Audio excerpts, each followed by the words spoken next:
From the top rope and the Great American Bash, I bid you all good evening, morning, afternoon, wherever you may be in this great land of ours or around the world.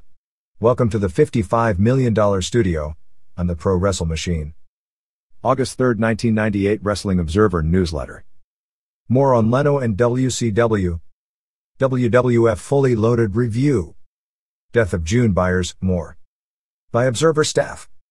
In what has the chance to new a new standard for the worst pay-per-view main event in history, the plan of action was to shoot an angle on The Tonight Show on July 29 to set up a Hulk Hogan and Eric Bischoff, and the Disciple vs. Jay Leno and Kevin Eubanks and Diamond Dallas Page main event for the August 8 WCW Road Wild pay-per-view. WCW, coming off a huge buy rate using Karl Malone and Dennis Rodman, is going to the well one more time in an even riskier attempt, but one that will assuredly receive a ton of mainstream publicity, and as we've seen, using mainstream celebrities has usually but not always worked. But in the past the celebrities were either superstar athletes or, in the case of Mr. T, a television personality that the public believed, at least in 1985 to 86, probably not anymore when WCW brought him back a few years ago and he didn't mean squat for mainstream pub or buy rate, was a real-life tough guy. The only comedian in recent memory was Andy Kaufman in the Memphis circuit in 1982, and Kaufman did draw well the first time in every city, but not as well on his many repeat visits, although his stints in that territory did do a lot for building Jerry Lawler's national name, all the way to the two having a very famous appearance on David Letterman where Lawler slapped Kaufman, and became legendary enough that they've been the subject of movies and documentaries. There were several steps to the angle over the past week. After Bischoff did the talk show format on July 20th, the angle continued when Eubanks brought up on the July 23rd Tonight Show that Bischoff and Hogan were dissing Leno on Nitro. Leno responded with a few jokes about how old Hogan was. The next night they showed a clip of Hogan, with Disciple in the background, demanding that Leno apologize. Leno then brought out a short, old fat man dressed in a Hogan costume who somewhat resembled the huckster character in the McMahon parodies and apologized to him in comedy. Hogan and Bischoff did a few promos and continually showed clips throughout the July 27th Nitro to build up the angle. Leno responded on the July 28th Tonight Show, airing clips from Nitro and saying he's been friends with Hogan for a long time, again bringing out the shorter version of Hogan on a tricycle, and noting how Hogan looks much bigger on television. At press time this was scheduled to climax with Bischoff and Hogan as guests on the July 29th show. The show, scary to begin with because Road Wild is traditionally a poor show, is even scarier with a plan for a 30-minute Travis Tritt concert, which is now scheduled to take place after the main event and the main event.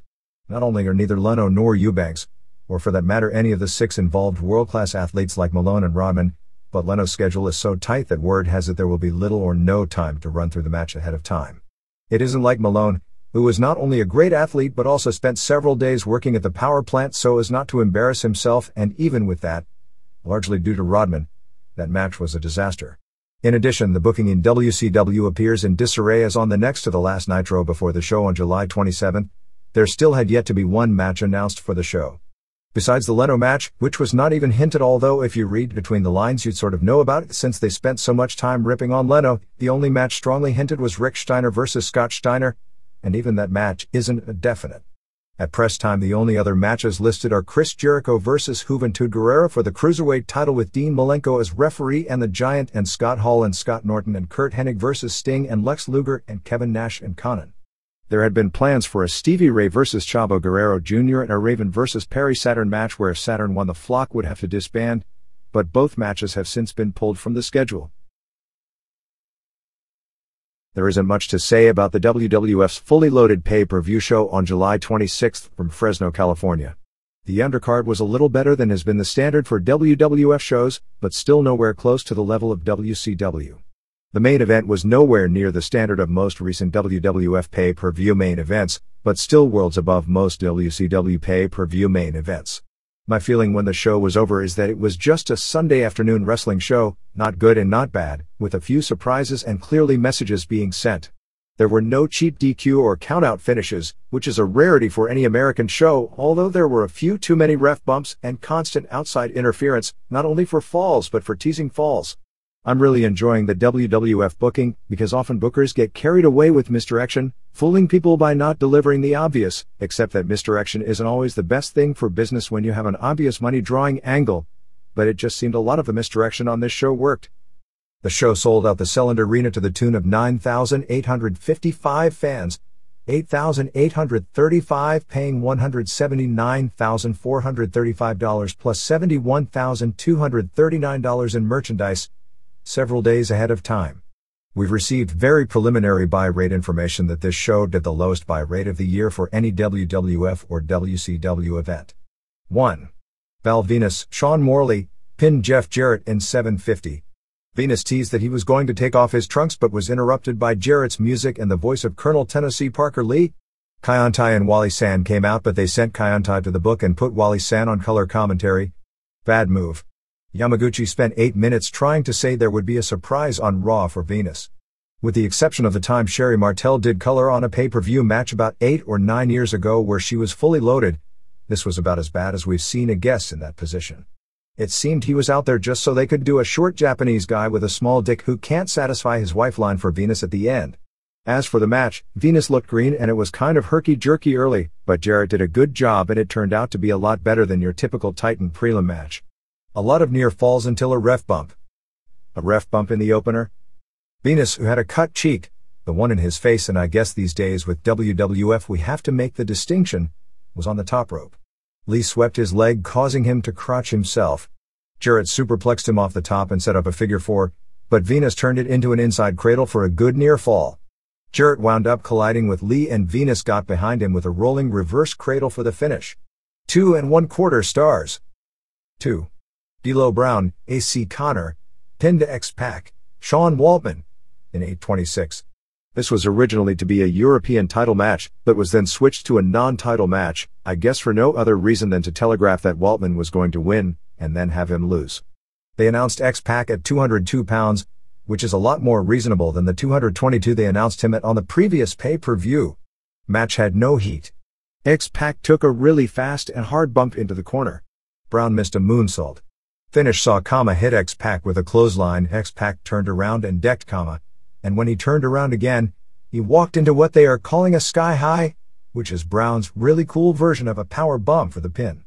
Considering how good a worker X-Pac is, and how Brown is getting his first real career push and is a good worker himself, this was pretty disappointing. 1 1/4 stars. 3.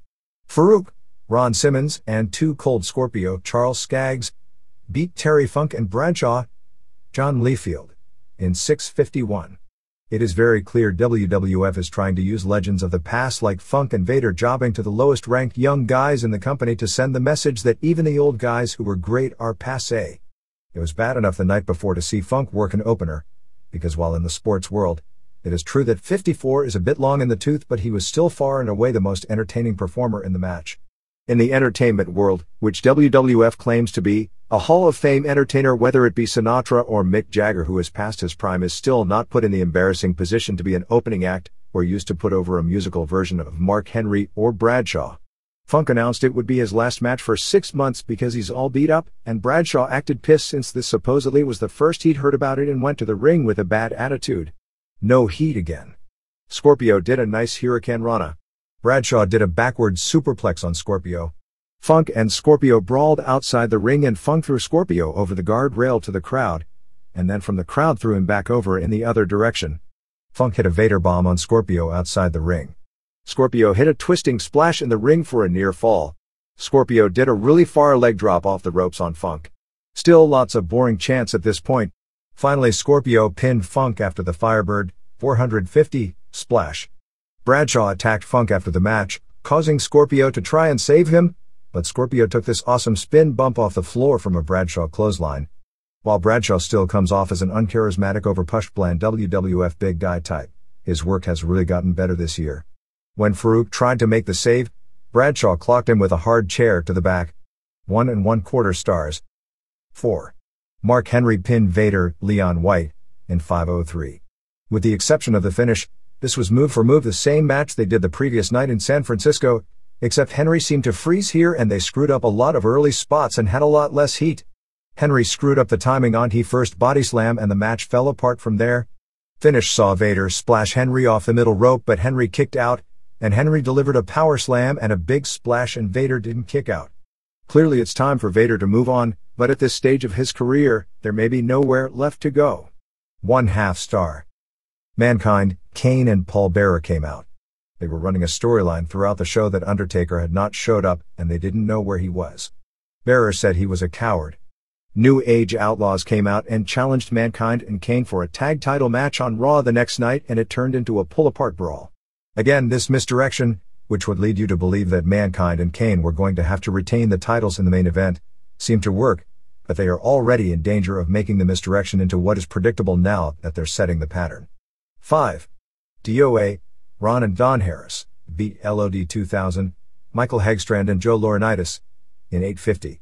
Again, no heat at all, but it started out as a fast-paced match with both teams more aggressive than usual.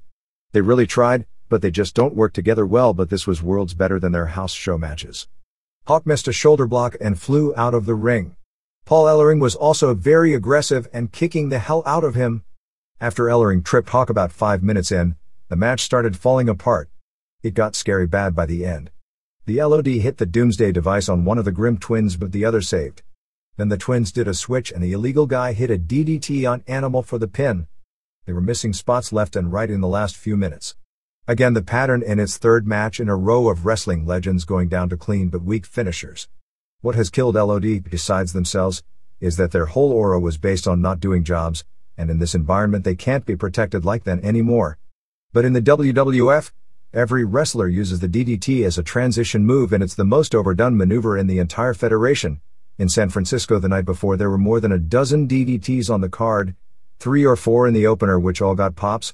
But after Funk used it over and over, each subsequent one on the show steadily got a smaller pop, so that by the time the final matches were out there and the guys kept doing DDTs, there was no crowd reaction to the move that nobody ever loses to, so when LOD loses to it, it just leaves them that much more dead. 1/4 of 1 star. Vince McMahon came out with Pat Patterson, Gerald Briscoe, and Sergeant Slaughter. They teased the idea of Undertaker no-showing, and McMahon announced, as the promoter, he was going to give the fans a suitable main event sub, and brought out Brooklyn Brawler. 6. Owen Hart beat Ken Shamrock in 4:53 in a match taped in the basement of Stu Hart's home in Calgary a few days earlier. It's hard to pull something like this off because of the limitations of not having a ring, and it seeming to be dead with no crowd, but they worked very stiff and believable, at least by WWF standards, and it was real good for what it was. Both banged each other's heads into the wall hard. Hart, holding onto a ceiling pipe, took Shamrock over in a Hurricane Rana. At one point Hart smashed Shamrock's head through the low ceiling, which clearly had many heads smashed through it over the years. They did their house show finish, with Hart getting the sharpshooter but Shamrock with a nice reversal into an ankle lock. This time Hart got out of the ankle lock. Shamrock went to kick Hart, but instead kicked ref Dan Severn. Hart then KO'd Shamrock, hitting him upside the head with a dumbbell. Hart got behind Shamrock and began tapping Shamrock's hand on the mat, and when Severn staggered to his senses, he saw the tap and ruled Hart as the winner. 3 stars. 7. Rocky Maivia, Dwayne Johnson, retained the IC title going to a 30 minutes, 30:04, draw with Hunter Hearst Helmsley, Paul Levesque, in a 2 out of 3 fall match. This was probably the longest match of either man's career, and under the circumstances they worked real hard and did a good job. It's a real risk in today's environment booking a match this long unless you have a super worker, or preferably 2 super workers, in there. The match had its weaknesses because it went so long and didn't have one super worker, but it was still worlds better than when ECW has sent its guys out there for 2 long matches. The first key spot was when Mizark Henry came out and gave Triple H a splash on the floor. Billy Gunn ran out to run Henry off. Maivia hit Triple H with a lariat, but Triple H kicked out. Maivia hit a nice swinging neck breaker for a near fall. There were loud boring chants as Maivia held a chinlock. He choked him with the camera cord and hit a nice float over DDT for a near fall. Triple H finally started a comeback with a high knee, but was cut off by a hot shot. It was clear at this point the 2 men were out there too long because the crowd was losing interest, which says more about fans' taste than about the work of the 2 because they were doing very well. Kama came out for a teased run-in, but the Outlaws blocked him. Brown then came from another direction and was on the top rope, but Triple H swept his leg and he wound up crotched on the top rope. As Helmsley turned around, Maivia hit him with the rock bottom, urinage, for the pin in 2021. It was the exact same finish as the X-Pac vs. Brown match earlier in the show. I should mention that the fact they were going long was telegraphed only a few minutes into the match when Jim Ross talked about keeping track of the time limit. Since they never talk about time limits, it didn't make the result obvious, because they could have done one of those 29:59 pins, but it did make it clear to everyone they were going the distance. For realism, when they go long, they need to bring up the time limit. When the bell just rings out of nowhere with no discussion of the time limit in the announcing, the finish comes across as totally lame, but probably not until they are already 20 minutes in. Anyway, in the second fall, Maivia monkey flipped Triple H into the dreaded Spanish announcer's table, and the table didn't break. He used the people's elbow for a near fall. Brown got on the apron, but Chyna pulled him off backwards into the guardrail and decked him with a forearm. X-Pac then did a run-in and used whatever that sort of powerbomb-like move he's now using as his finisher on Maivia, but Maivia kicked out for a great near fall. Maivia then hit the ref with a chair when Triple H moved, and Chyna gave Maivia a low blow and a DDT on the chair, leading to Triple H scoring the pin in 5:02. This left actually just 2:24 for a deciding fall. With the original ref carded out, the fall started with no ref and Triple H went for a pin. Earl Hebner ran from the back almost as fast as he ran out of the ring in Montreal to count, but Maivia kicked out. At the 2 minutes left call, the crowd died. The usual reaction to that call is a surge in intensity. They really didn't do a good job in the last 2 minutes as compared with most matches of this type. Maivia used a Samoan drop for a near fall, which Ross noted was shades of his grandfather. Actually, I probably saw more Peter Maivia matches than all but a few people still living or at least semi-coherent in this universe and can't recall him ever using that move, but later Samoan wrestlers did use it as a trademark. They tried to time the finish where Triple H would hit the pedigree and the bell would ring, although they missed by about 4 seconds. After the match, the nation attacked Triple H, but the rest of DX made the save. 3¼ stars. It was time for the bikini contest. But before the contest, Dustin Runnels came out and started praying for the Lord to forgive the fans and the participants for what they are about to see. Nobody has figured out how to react to Runnels at this point. Jackie came out wearing a stripper's G-string. Both women deserve credit as they had obviously trained very hard and dieted very hard for this. Both women's implants looked even more fake than usual on the dieted down frames. We could see the dreaded nipple shot from Jackie, which, of course, was played up as not supposed to happen, but clearly the camera was right there for it and it was a planned high spot.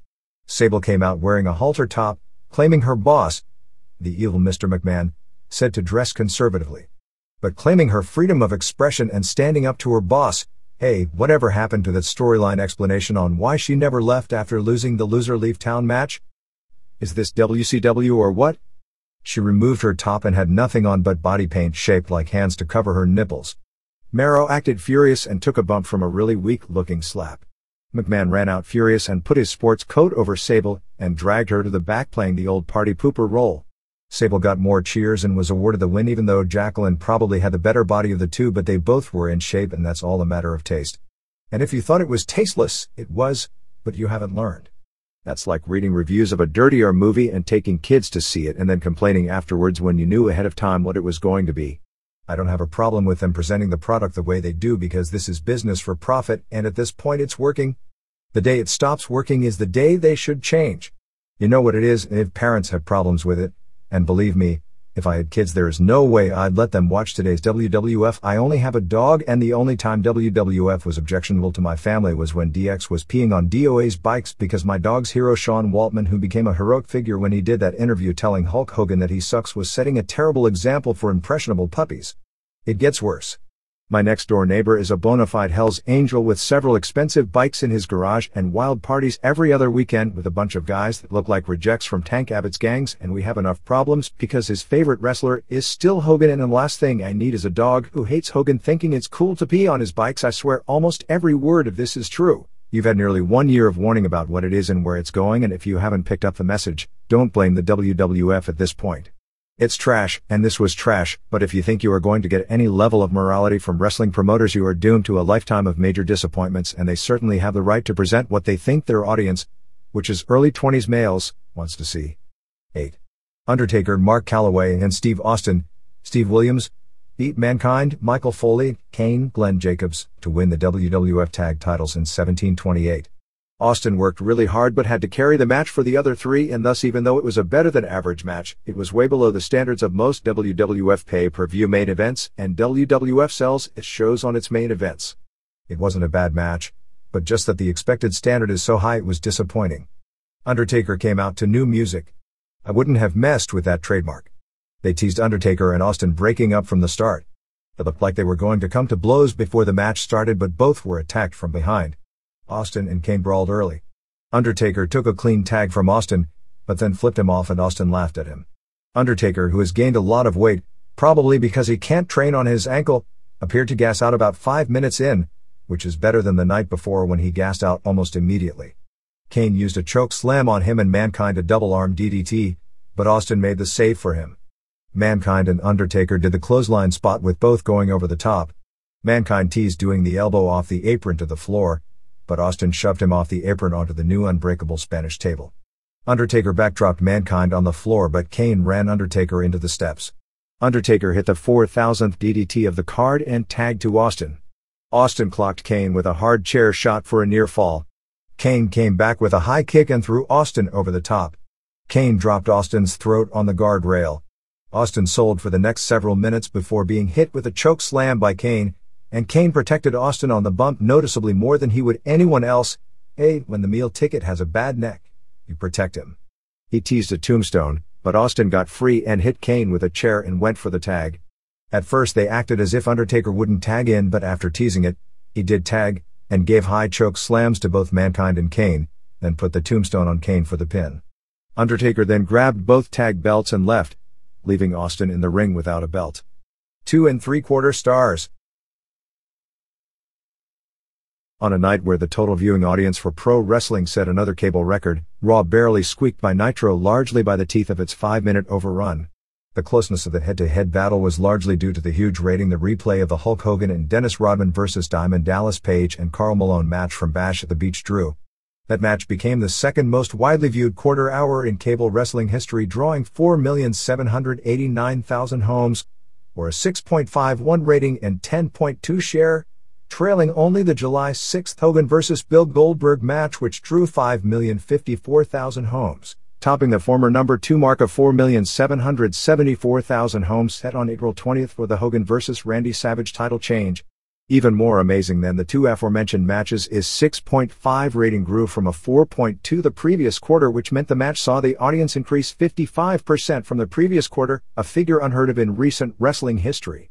But even that wasn't enough to keep Raw, which won 6 of the 8 quarters, from its 8th victory over the past 9 weeks, as Raw finished with a 4.84 rating, 4.19 first hour, 5.49 seconds hour, and 7.91 share to Nitro's 4.72 rating. 4.57 first hour, 4.79 seconds hour, 4.81 third hour, and 7.86 share.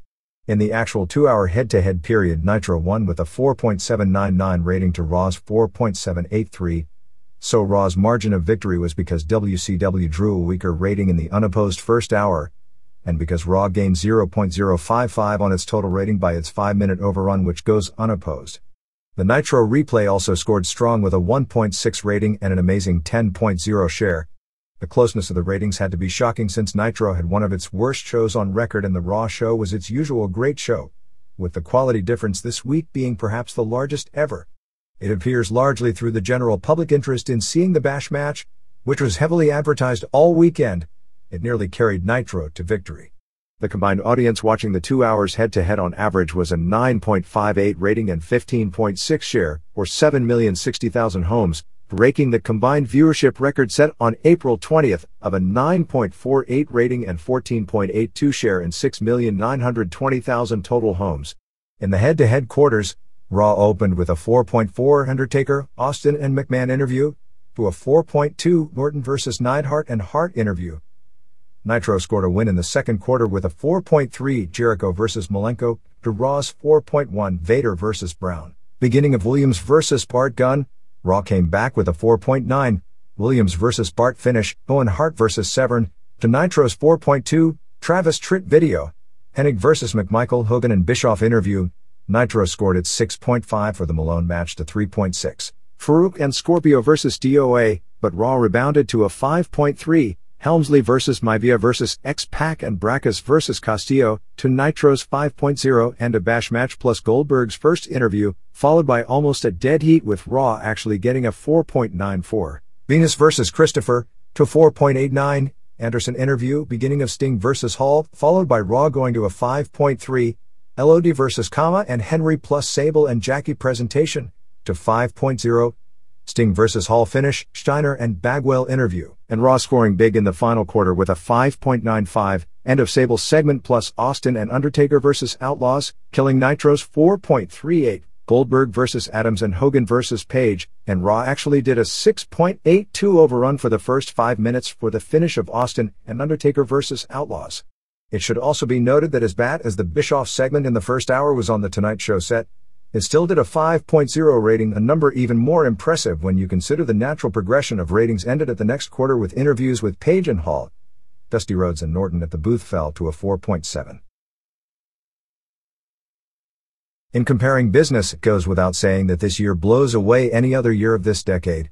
The numbers for the first 6 months of the year as compared with the first 6 months of the past 3 years are on the board, and there isn't much more to add than you can see from the numbers themselves. The real comparison for this year is WWF versus WCW. WWF has maintained a pretty solid lead when it comes to arena attendance, a figure that WCW nearly closed the gap completely in last year, and in fact over the last 6 months of 1998, both groups were almost exactly even. Much of the WWF's lead has to do more with the fact it has the ability to book bigger arenas in a lot of markets, as WCW has actually sold out 54% of its events so far this year as compared with 43% for WWF. The gate figures are closer because, on average, WCW charges a higher price for tickets, and since for the most part they are running smaller and less expensive buildings, they may be making more profit in running house shows this year. But that's a lot harder to figure since WCW runs more television tapings which have more expense, but WCW spends far less when it comes to actually running house shows, sending fewer wrestlers on the road and having fewer matches per show and spending less money on things like pyro, while still drawing nearly the same money. When it comes to TV ratings, WCW has the big advantage, but again it is more because it has superior time slots, as Monday is basically a head-up even duel when it comes to neither side having much of a time slot advantage. Actually, even though it is now losing, WCW does have the edge of getting the 1 hour lead in, although based on what they've been putting in that hour in recent weeks they don't take good advantage of that edge, and in recent weeks do so poorly they almost hand WWF the advantage. WWF's other 2 shows are Saturday and Sunday mornings and the ratings are a low priority, while WCW has the Thursday show in a prime time slot with good ratings even though the show also isn't a high priority to the company, and the Saturday TBS traditional show which is put together as a total throwaway nowadays.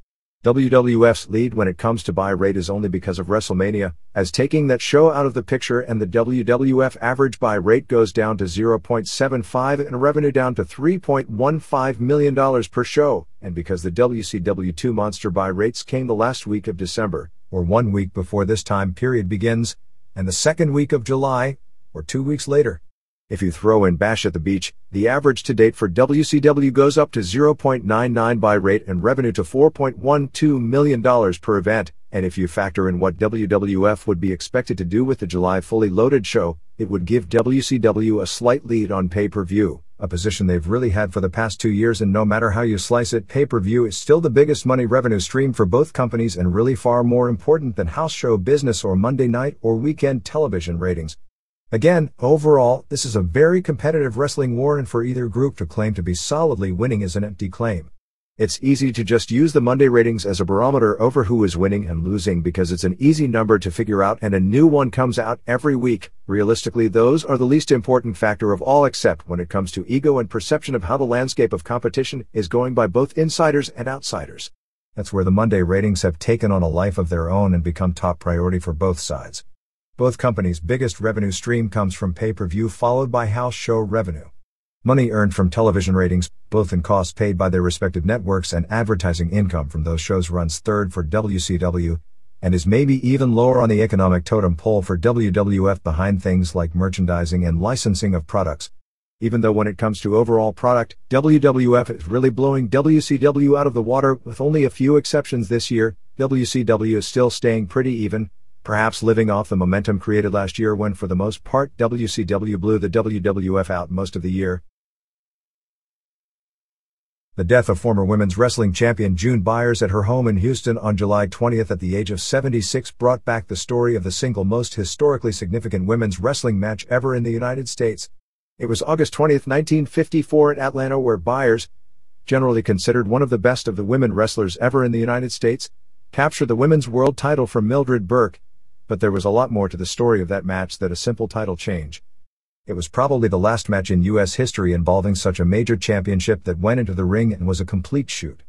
Some will recall that on November 25, 1985, Fabulous Moolah, dressed in a mask and bodysuit as Spider Lady, double-crossed Wendy Richter and held her shoulders down on orders from Vince McMahon in Madison Square Garden to win the women's title when Richter didn't sign a contract McMahon had ordered her to sign, thus ending Richter's much-publicized stay in the WWF and basically ending that time frame's experiment with pushing women's wrestling. And there have been other double crosses, with the most famous being last year in Montreal, but none were anything resembling actual shooting matches. The Garden match was a surprise double-cross Richter didn't know was coming, and Moolah, even at her advanced age, was savvy enough to maneuver Richter in the position. This match was something entirely different.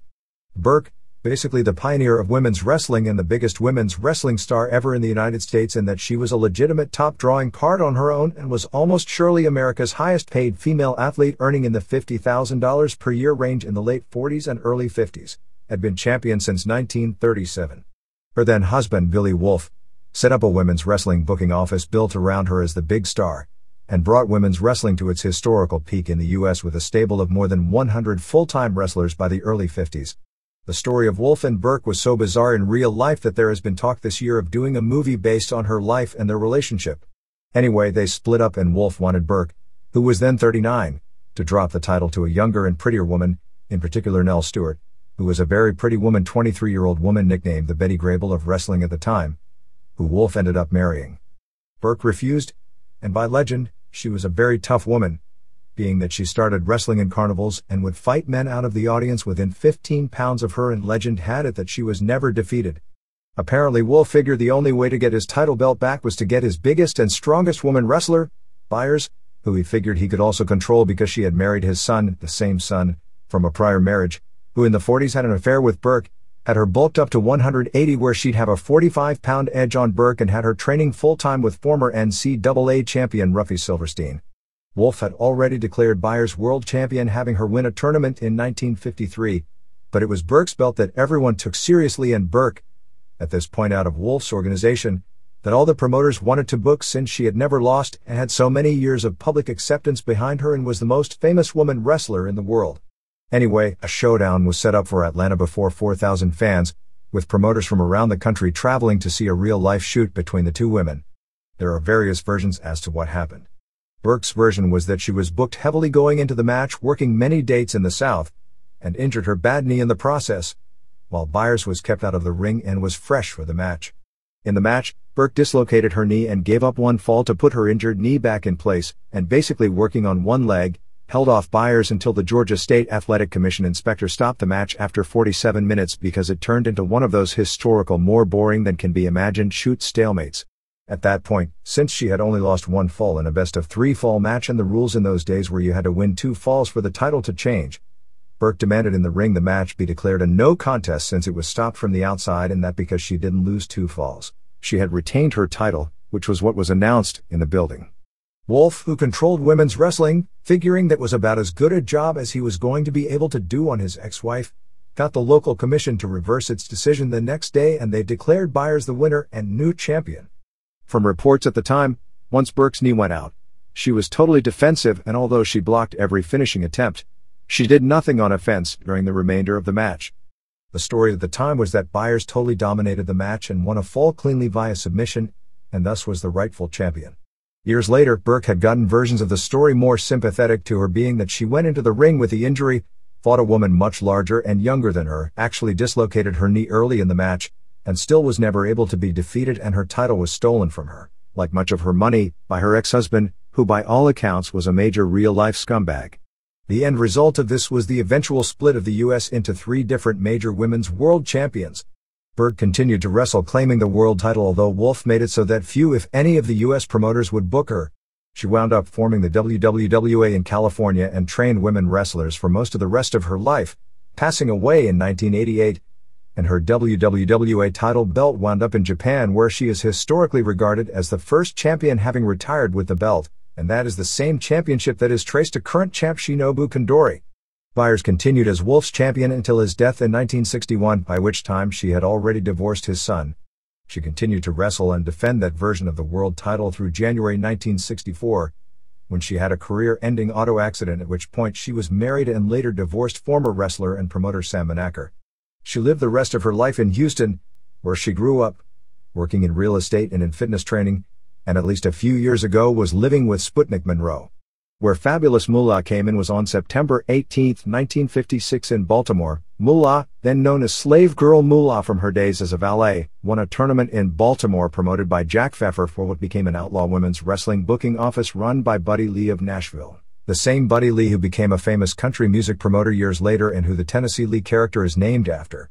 In the late 60s, Moolah was considered something of an outlaw group champion, but as Wolf's power diminished within the business, Lee's grew, and once Wolf died, Lee became the power broker, and Moolah's title was the one that was recognized in most major cities, although during the 60s there was always a major feud in wrestling between the women formerly from the Lee stable and from the Wolf stable. Eventually Lee moved on to bigger and better things. Women's wrestling in the United States died out, never to resurface in a major capacity except as a short-term novelty, and Moolah was left in charge and was the dominant champion in a nearly dormant sport for most of the rest of her career. Japanese television rundown. June 2, Pancrase. 1. Kusei Kubota beat Brian Rainey in 2:18 with a choke. Rainey is a student of Jason DeLucia in his first pro match. 2. Ikuiza Minowa won a controversial match over Adrian Serrano. Right as the match started, Minowa threw what Serrano claimed was a low kick. You couldn't see it based on the camera angle, although if it was a low kick, it was an accident. Serrano paused and did nothing, acting as if he was stunned. Minowa instinctively backed off, and the ref seeing that called it a knockdown, giving Minowa a 1-0 lead, which turned out to be the only point in the match. Serrano may have been a little stunned by that decision, as Minowa dominated the next 2 minutes and nearly got a choke, an armbar and a triangle, but couldn't complete any of them. Serrano came back and mounted Minowa for the last several minutes and did try an armbar. The match itself was about even, as Minowa came closer to winning early, but Serrano dominated the last several minutes of the fight even though he never came close to finishing it. 3. Takaku Fuke went to a 13-minute draw with Tony Rojo. An uneventful match. Rojo got the mount a few times and was able to hold the position during regulation. In overtime, he got the mount again. 2 judges ruled the match a draw and the other voted for Rojo, so it was a majority draw. I'd have voted for Rojo. Neither man came close to finishing, but Rojo dominated the positioning. 4. Leon Dake beat Kyuma Kunyoku in 3:51. Dake knocked Kunyoku down with a left palm shot, but it was ruled a slip and not a knockdown. Therefore, when Kunyoku was getting up, he was fair game, and Dake literally kicked a field goal with his unprotected head for a brutal knockout, and Kunyoku had to go out on a stretcher, although he was clearly conscious. Good match until the brutal finish. 5. Jason DeLucia beat Satoshi Hasegawa in 6:14 when the ref stopped the match as DeLucia caught Hasegawa in a wrist lock. DeLucia dominated the match up to that point and was constantly going for finishers, so he looked good in this match. Hasegawa didn't protest the finish at all. 6. Minoru Suzuki beat John LeBay via 2-0 score after 15 minutes. This was LeBay's first match back since having his shin bone broken in December in the match with Ryushi Yanagisawa. Suzuki mounted LeBay early and dominated the first third of the match. After LeBay got to his feet, he was given a penalty point for throwing a closed fist to the head. He lost his second point for grabbing the rope to avoid a takedown. LeBay finally took Suzuki down at 9 minutes and was working on him. Suzuki wound up with a bloody nose from that. Suzuki then took LeBay down and got a side mount, and Suzuki's nose was bleeding all over LeBay at that point. Late in the match, Suzuki started nailing LeBay with palm blows and whiffed on a roundhouse kick that could have done some serious damage. Suzuki finally got the mount again and controlled the position until the time limit expired. Even though both points scored were kind of flukes, Suzuki still should have won the match via decision, which is Suzuki's biggest win in a while. June 29th rings. 1. Yasuhito Namikawa in his pro debut beat Troy Ittenson in 6:43. As with most Rings openers, this was a shoot match. It's interesting because Rings almost telegraphs the shoots from the works, because the shoot matches have 2 5-minute rounds and the worked matches are like traditional pro wrestling with 30-minute time limits. Namikawa dominated the entire match. In the first 5 minutes round, Namikawa scored a point getting a rope escape with an armbar, and Ittenson voluntarily gave up a second point as he was being worked over on the ground and grabbed the rope to get a stand-up. Since Rings allows more lost points than Pancrase and some of the Europeans aren't that great on the ground, you'll see people voluntarily give up points on occasion to get a stand-up. Namakawa wound up with a bloody nose during the round. In the second round, Namakawa scored a third point with another rope break from an armbar. Namakawa stunned Ittenson with a high kick and followed with a flurry of palms but couldn't put him down. Ittenson gave up a fourth point with another rope break, and by this time he also had a bloody nose. Namakawa staggered Ittenson again with a series of palm blows standing and connected on a hard knee to the chin for the knockout finish. Really good opener, especially since it was a shoot. 2. Wataru Sakata beat Willie Peters in 1:45 in a grudge match. This was the return match from February from Amsterdam, Holland, where the Holland ref basically overruled a Sakata win via a tap-out finish, claiming the facelock was an illegal move, and then allowed Peters to blatantly foul and continually go after the eyes until Sakata basically quit in protest. Peters was ruled the winner in the arena and in Holland, but the Japanese ruled it a no contest. The tension was unbelievable between the two, as Sakata wouldn't even make eye contact with Peters before the match. The drama beforehand overshadowed the match itself, where Sakata grabbed Peters' ankle, and Peters immediately started complaining about a heel hook, which is illegal in rings. Sakata wrenched the hold and Peters tapped. This time it was Peters complaining to the Japanese commissioner, Akira Maeda, about the illegal move. The ref, former 70s pro wrestler Shoji Kai, told Maeda it was an ankle lock and not a heel hook and was a legal hold, and that is what it certainly appeared to be. Sakata wouldn't shake Peters' hand after the match. It was short, but it looked to be a shoot. 3. Hiromitsu Kanehara beat Sandor Mikilian in 3:26. Mikilian is a 6'7½", 240-pound kickboxer, and when he went to the ground, you could see he could wrestle a little as well, although he was nowhere near Kanehara's level on the ground. Mikilian tried to throw to the knee to the chin as Kanehara went for a takedown, which has become a very successful strategy for tall kickboxers to use on shorter ground specialists. Kanehara is 5'8½", 209.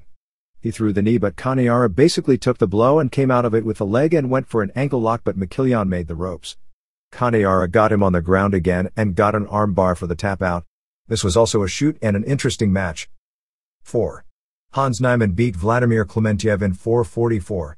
Even this wasn't bad, as the matches between two Europeans are often the worst ones in rings because they are often works and not good works either. Niemann got a point for a rope break on a choke. Klementiev knocked Niemann down with two knees but was given a yellow card because he threw the second knee on Niemann before Niemann made it to his feet. Niemann went down another time after really stiff kicks and palms. Klementiev actually tried an enzuguri during the match. Right after he attempted that move, Niemann got him in a choke in the middle for the tap out. The blows were really stiff and it was a good match whatever it was. 5. Masayuki Naruse retained the rings under 95 kg, 209 pound championship, beating Kenichi Yamamoto, the former pro wrestler with the Golden Cups trio a few years back in 11:07. This was a worked match but was also pretty good for the style, except for one spot where almost everyone in the building saw through it. Naruse caught what would have been a killer head kick early. Naruse scored a point at 4:45 with a front guillotine.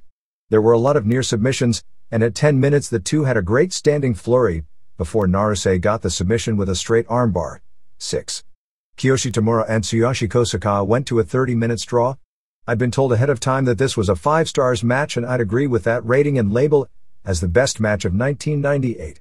This match wouldn't get over with fans who don't know the style, but the reason I'd say it was the best match of the year is that within its particular style, the work shoot, it was the best match I've ever seen, and I can't say any other match this year would come close to that statement based on its particular style. It's funny because some people don't consider rings as a traditional style of pro wrestling, but this match is really just a more modernized and advanced version of the 70s Dory Funk Jr. vs. Jack Briscoe matches than almost anything of the past 2 decades, in that they work a believable style and don't work a crowd at all but spend the match eyeing each other and working the match. Many people consider those matches as something of a standard for the best of traditional pro wrestling. And since the people live knew what it was they were doing, it had almost the level of intensity in the last few minutes of an overtime in an NBA playoff game. It was a class above Misawa Kawada at the Dome, even though you are talking apples versus oranges in a comparison, and the latter match had more heat, particularly the last 3 minutes. In rings, as a general rule, although this is changing because people are figuring out the pattern, the worked matches have frequent points scored to make them exciting, while points are harder, obviously, to score in a true shoot. So since they were going so long, and in an attempt to give the match credibility, they didn't even score a point until 13:35, which under the style, unless people believe it's real, is a risky attempt because under most circumstances it would come across as boring. particularly since it was almost entirely on the mat before the first point was scored. The first 12 minutes were all on the mat, but it was so unbelievably great technically, and Tamura's quickness on the ground was incredible that it was great. As mentioned, this part of the match wouldn't get over as well in some environments, although I believe it would have gotten over with any Japanese crowd and real hardcore US crowds, because I've recently seen similar attempts at building that weren't half as good get over of late in Japan, the US and even Mexico in their long single stip matches. The mat work was so advanced and credible that it made Dean Malenko on the mat look like Jim Duggan. Seriously, these two, Tamura in particular, did expose just how hilarious the idea that Malenko is the best technical wrestler in the business really is, and that's no knock at Malenko because he is great, but the bar has been raised. They finally got to their feet and Tamura caught a kick from Kosaka with his hands and took him down and went for a knee bar, but Kosaka reversed him into a cross-heel hook on the mat and Tamura grabbed the ropes for the first point. The energy expenditure from all the quick mat work was incredible and they grabbed a momentary breather, but Kosaka scored a second point at 16:04 with an ankle lock. Tamura got an armbar for a rope escape to make it 2-1 at 18:23. Both guys were really tired standing up, although it ended up adding drama to the match by the finish. Kosaka went up 3-1 with a rope break from an armbar at 20:04. After a great standing flurry, Tamura knocked Kosaka down and Kosaka barely beat the 10 count for a 2-point knockdown, tying the score. After another hot standing flurry, Kosaka avoided the knockdown by going low for a takedown, but Tamura reversed him. Tamura ended up standing, hitting 3 straight kicks and a guillotine choke to go ahead 4-3 at 24:04. Tamura went up 5-3 with a knee bar and rope break. Both guys were exhausted by this point, and I don't think the exhaustion was as much selling as reality, but it played into the drama. Kosaka made it 5-4 with an armbar at 26:06 and tied the score at 5-5 with the guillotine at 27:10. The intensity was tremendous, with the story of two warriors fighting for the last point with 3 minutes left. Just before the finish, Tamura got Kosaka in position for a choke and was working it and got it on, but the bell rang, basically saving Kosaka. Easily from start to finish the best rings show of the year, but I wouldn't go so far as to rate it as the card of the year overall, because UFC and even WCW have so much better top to bottom balance, and WWF, which doesn't have good undercard but puts on shows and great main events, not making any pretense of legitimacy, has so much more when it comes to storyline dimensions. Puerto Rico. The traditional biggest show of the year in Puerto Rico is the anniversary show, this year being the 25th annual, which takes place this year on August 1st at Hiram Bithorn Stadium in Bayamon. The big feud has New Hill Ray Gonzalez defending the Universal title against Carlos Colon in a teacher versus pupil deal. The other matches announced are Pierroth Jr. defending his Intercontinental title against Mil Mascaras, who I believe turned 60 last week, Invader No. 2, Roberto Soto, versus Invader No. 3, Johnny Rivera, in a mask versus mask match, Ricky Santana versus El Texano in a hair versus hair match, Villano Tercero versus Glamour Boy Shane for the Puerto Rican title, Mark and Chris Youngblood versus the Sheepherders, Jerry Estrada versus Black Boy for the WWC Junior Heavyweight title, Pirata Morgan versus El Rocro, and Brett Sanders from Chicago versus Perfect 10, Eddie Jackie, from Florida. Invader No. 1 is out of action, having suffered a legitimate torn ACL. After he was injured, they did a television angle where Gonzalez put him out of action using the figure 4. Some will find some weird historical irony of the fact that Invader blew out his knee almost exactly 10 years to the day of the murder of Bruiser Brody in Bayamon, Puerto Rico on July 18, 1988. Mexico. As expected, La Parka beat Pierroth Jr. in the mask versus mask match on July 20th in Nuevo Laredo, which probably drew one of the 2 or 3 biggest gates ever in Mexico. The show was at the Bull Ring, which I've always heard seats 13,000, although people are now claiming the capacity is 16,000, and it was oversold, and the estimates were the real number in the building was 19,000, although reports have ranged from 16,000 to 21,000. Ringside tickets were $100, which, particularly based on what $100 translates into pesos, would be the highest priced tickets I've ever heard of for a match in Mexico. Pierroth Jr. was unmasked as Norberto Calgado, 40. Reports are that Parka re-injured his bad knee during the match, which was said to have been excellent, which is saying something for Parka since Pierroth Jr. isn't much as a worker. Psicosis was in Pierroth's corner and Vampiro was in Parka's corner. They're building toward a feud at Arena Mexico, which will end up with El Satanico defending his CMLL middleweight title against Atlantis. Vampiro has quit EMLL. There are reports going around started by Vampiro that he quit because at a match on July 17th at Arena Mexico that Dr. Wagner Jr. shot on him. According to someone who was in that match, no such thing even came close to happening, and the speculation is it is simply a fantasy cover reason to explain his leaving. Apparently on July 17th at Arena Mexico, they did an angle where Scorpio Jr. and Bestia Salvaje turned on Elio Del Santo, and he was saved by longtime arch-rival Negro Casas. The winner of the King of the Silver Masks tournament, based on the 56th anniversary of Rodolfo Guzman's first match under the name El Santo, which started on July 24th and ends on July 31st at Arena Mexico, will face Santo. No, not the original, as if they could get him in the ring for a match now it would really draw a house, his son, in a singles match. The single elimination tournament will have Atlantis, Shocker, Olympico, Pantera, Felino, Casas, Tony Rivera, La Fiera, Wagner, Blue Panther, Satanico, Scorpio Jr., Karloff Lagarde Jr., Black Warrior, Ultimo Guerrero, and Violencia. Dr. Cerebro beat Oro Jr. in a mask vs. mask match this past week in Naucalpan. The IWRG, which is the group out of Naucalpan that uses a lot of Ultimo Dragons guys, is now on television every Friday night at 8:30 p.m. on Mexico's version of ESPN2. The tapes air in the post-midnight time slot as filler in the US on ESPN2 as well. Satanico retained his CMLL middleweight title, beating Lizmark on July 14th at Arena Coliseo in Mexico City. All Japan. From several accounts, the Kenta Kobashi vs. Jun Akiyama Budokan Hall main event on July 24th, where Kobashi retained the Triple Crown in 32:50 after a lariat, was one of the best, if not the best, All Japan match of the year. The crowd was announced as a sellout 16,300. The match aired on television on July 26th, and much of it had Akiyama, who apparently looked fantastic in the match, working on Kobashi's bad knees with hard drop kicks, dragon screws, knee breakers, along with a figure four and a scorpion deathlock before Kobashi hit a German suplex and 2 lariats for the pin. Kobashi's next defense will be September 11th at Budokan against Akira Tao.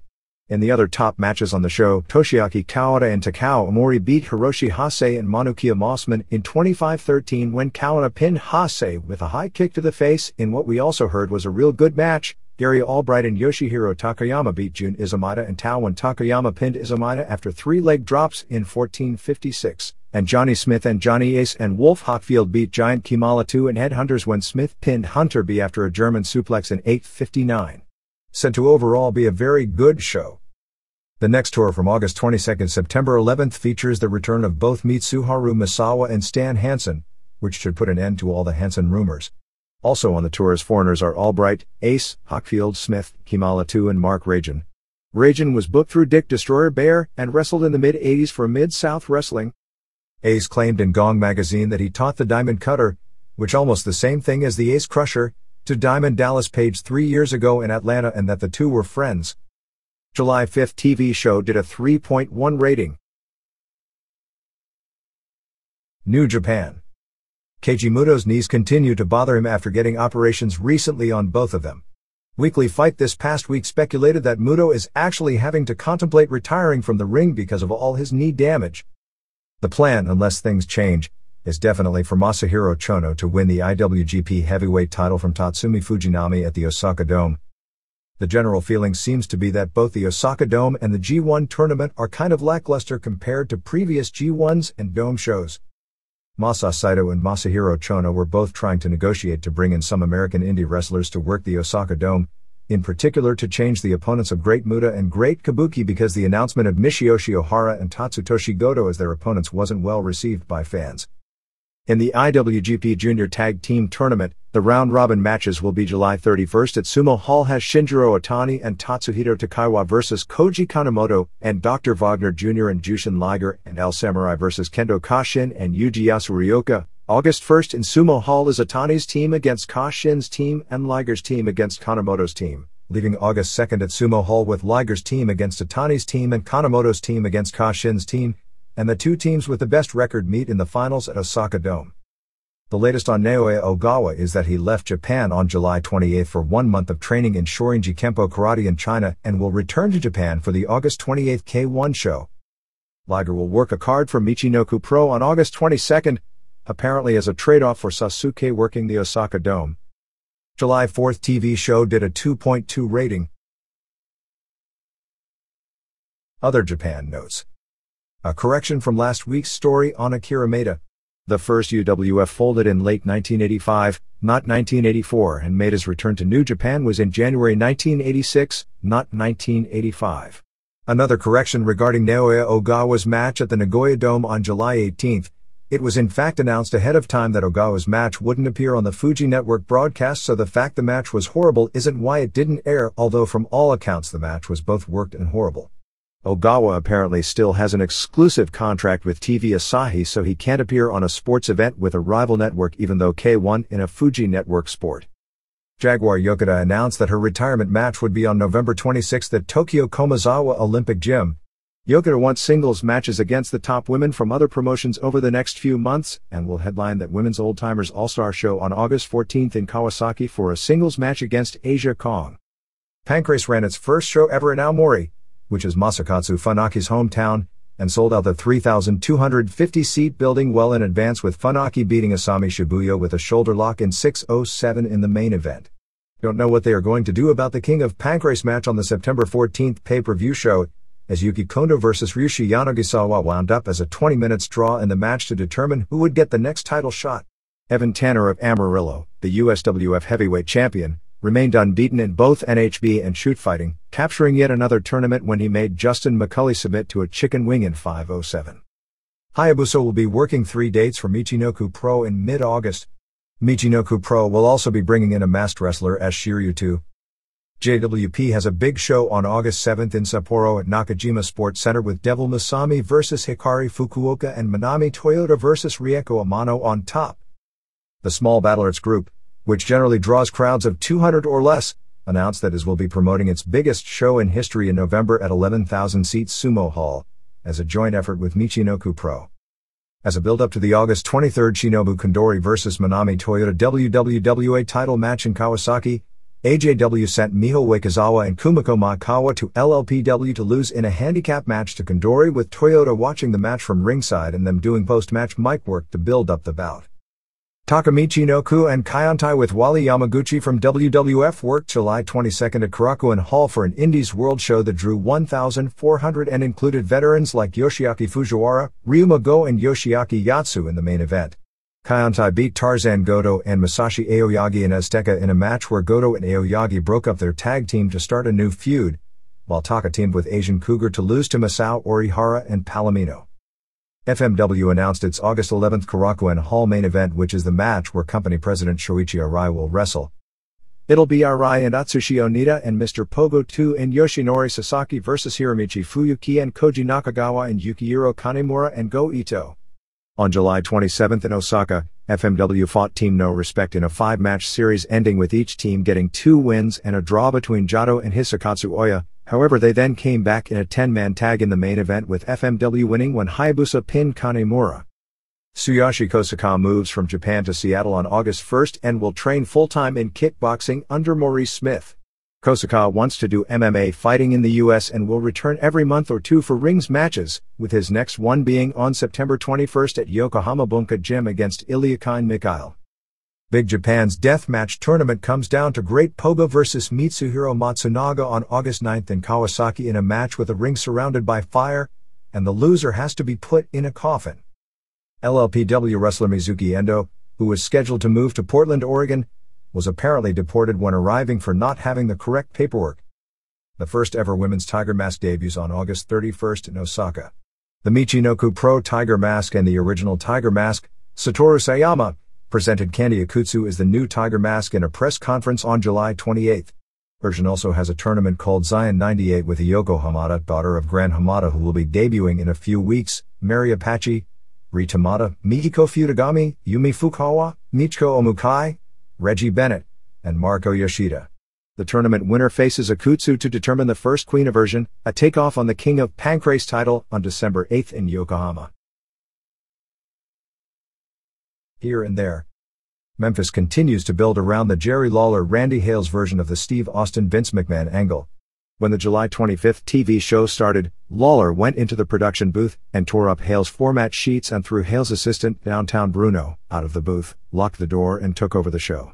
At one point when Lawler was doing an interview, he kept talking about a softball game he was doing in Marks, Mississippi and not talking about wrestling, and even announcers Dave Brown and Corey Macklin acted mad.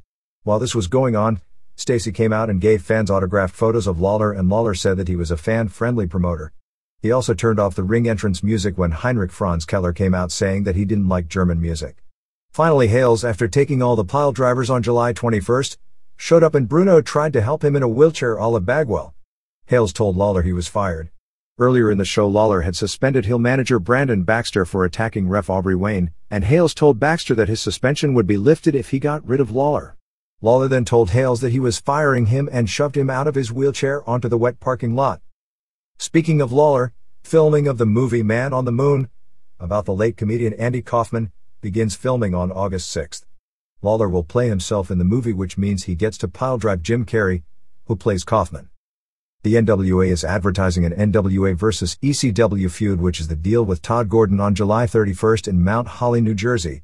Coraluzzo and Gordon are trying to round up ex-ECW wrestlers for the team, which will be led by Stevie Richards. It is expected that Rocco Rock, possibly Johnny Grunge, and likely Brian Lee will join the team, and that they still won't show Gordon's face as the brains behind it. Gordon had initially agreed to 6 appearances, culminating in the late October NWA 25th anniversary show in Cherry Hill, New Jersey. They have been advertising this show on the ECW Philadelphia TV show and calling it ECW, and not former ECW, claiming the rights to do so because Gordon still claims the rights to the initials ECW since he owns the name Eastern Championship Wrestling. It would make an interesting legal case because it is clearly confusion of the marketplace, since Eastern Championship Wrestling hasn't existed since 1994. This week's NWA New England television show was probably the only wrestling TV show in the world to mention it as being the 10th anniversary of the death of Bruiser Brody. Burt Prentice introduced a new Hill manager called Ernest T., patterned after Ernest T. Bass of the Andy Griffith Show. Dean Silverstone held his annual Northwest Wrestlers reunion on July 17th and July 18th, which included Ox Anderson, Ted Allen, Bart Dominguez, Luthez Nick, and Jerry Kozak, Fritz von Goring, Moose Morosky, Tito Montez, Tito Carrion, Tex McKenzie, Red Bastian, Greg Lake, Ed Moretti, Charlie Smith, Fabulous Moolah, Mae Young, Ida Mae Martinez, Dr. Ken Ramey, Eddie Sullivan, Dean Hohiguchi, Fred Barron, Bill Crouch, Don Leo Jonathan, Leo Shoulders Newman, and Kurt von Poppenheim, among others. Ring Around the Northwest reported confirmation of the passing away of Frank Shields, who was best known in the late 60s and early 70s in the AWA doing the truck driver gimmick as the Crusher's mid-card cousin, Bull Bulinski. Dan Severn worked 2 shows for Extreme Canadian Championship Wrestling last week, on July 17th in Nanaimo, BC beating Doink the Clown, Matt Osborne, in a short match, and on July 18th in Surrey, BC beating Mike Roselli. Recon Barry Buchanan captured Music City's North American title from Colorado Kid on July 25th in Lebanon, Tennessee. Ulf Herman, Michael Kovac, Head Shrinkers managed by Afa, Sal Balomo, Doink the Clown, Franz Schumann, Typhoon, Robbie Brookside, and Cannonball Grizzly will appear on 2 IWW shows on August 29th and August 30th in Leoben, Austria. With Vic Grimes having left, All Pro Wrestling has gotten farther away from the chairs, tables, barbed wire, and juice, and the last show on July 24th in Hayward, California was largely an all-Japan style show, in particular the singles matches. The wrestling was really good, especially with some of the guys who have had very few matches, and the conditioning of a lot of the wrestlers has really improved. There were a lot of new moves being pulled out, some of which were actually moves from the 70s that you never see today, so the old moves are now new moves. I hadn't been to a show in a few months and had been told crowds were down with the style change, but this show was overflowing the small gym, and most, but definitely not all, seemed to like the change to the harder in-ring style. It's also really interesting how in a small show how just 2 or 3 fans can really help or hamper a show, as there were fans who appeared to come there drunk with their main interest of getting into a fight with wrestlers. The reason there was no real major problem at the show, and the only reason, is because of what a tremendous job the security did in calming the situation down on both sides. In several cases, the wrestlers ignored the 3 fans their entire matches, and they, working all Japan style, really just wrestle almost a Dory Funk style and don't even outlandishly work the crowd. But when their matches were over, words were exchanged and things threatened to get bad more than once.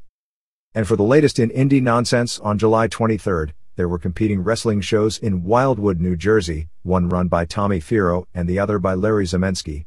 Anyway, several of the guys from Zemensky's group walked into the building and managed to take one of the US tag title belts when I believe Derek Domino was signing autographs and thought he was handing it to a fan to pose for a photo.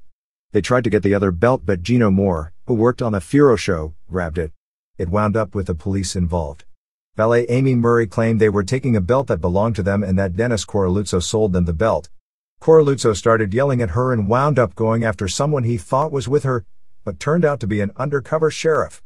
Murray signed out a complaint against Coraluzzo for using foul language in public, but Coraluzzo is claiming he's going to sign a complaint claiming that the entire group conspired to steal the tag team belt. The guys from Zemensky's group claimed Coraluzzo stole the belts from them in Yardville, New Jersey.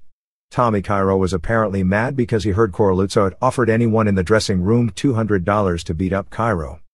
CWF on August 7th in Chalmette, Louisiana at St. Bernard's Civic Center has a three-way dance with Stevie Richards, Joe Kane and Corporal Punishment and Road Dogg Jesse Jam and Scott Armstrong vs. Bunkhouse Buck and Buddy Landell, while UCW on August 8th in Bayou La Batterie, Alabama has Richards vs. Punishment, Jam vs. Kane, Savage vs. Landell, Chad Cheatham vs. Buck and Bob and Scott Armstrong vs. Assassins. If you mention the Observer at the box office, you get $2 off any seat in the house. Former wrestler Bob Keim passed away on July 22nd in Regina, Saskatchewan. Keim worked in Kansas City and Calgary in the late 60s as the Super Assassin. MMA. The K1 debut on American television was moved to ESPN2, and originally scheduled for July 23rd, then moved to July 24th, then moved again to July 27th due to the station broadcasting an arena football game, where it went head-to-head with both Raw and Nitro and most likely got destroyed in the ratings. It's next to impossible to import a foreign sport into this country to begin with, but being such a low priority on television, which in most cases, UFC being the notable exception, is the be-all and end-all lifeblood of sports, doesn't bode well for its long term because programmers generally have to get behind something and push it long before the public starts buying it.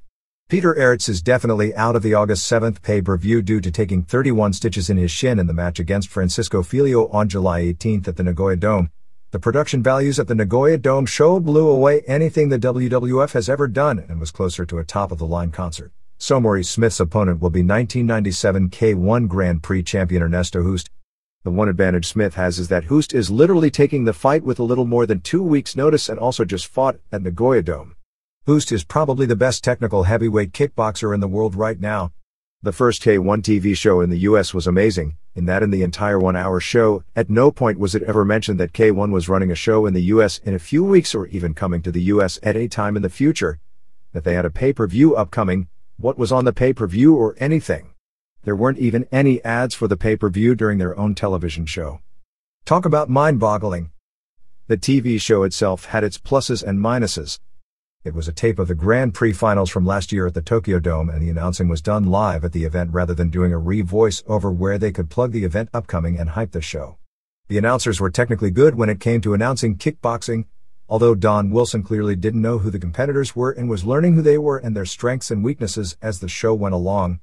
They were fair at best at getting the personalities over, and from pro wrestling one realizes that's actually more important in getting a new product over than technically calling the moves, although ignoring big moves has its drawbacks, as we've also seen in wrestling.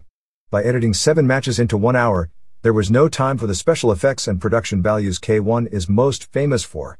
The fighting itself was excellent, and it could have made some fans interested in buying a pay-per-view if they knew there was one, although having already seen the show, they missed some of the most important shots as well in telling the story of the event.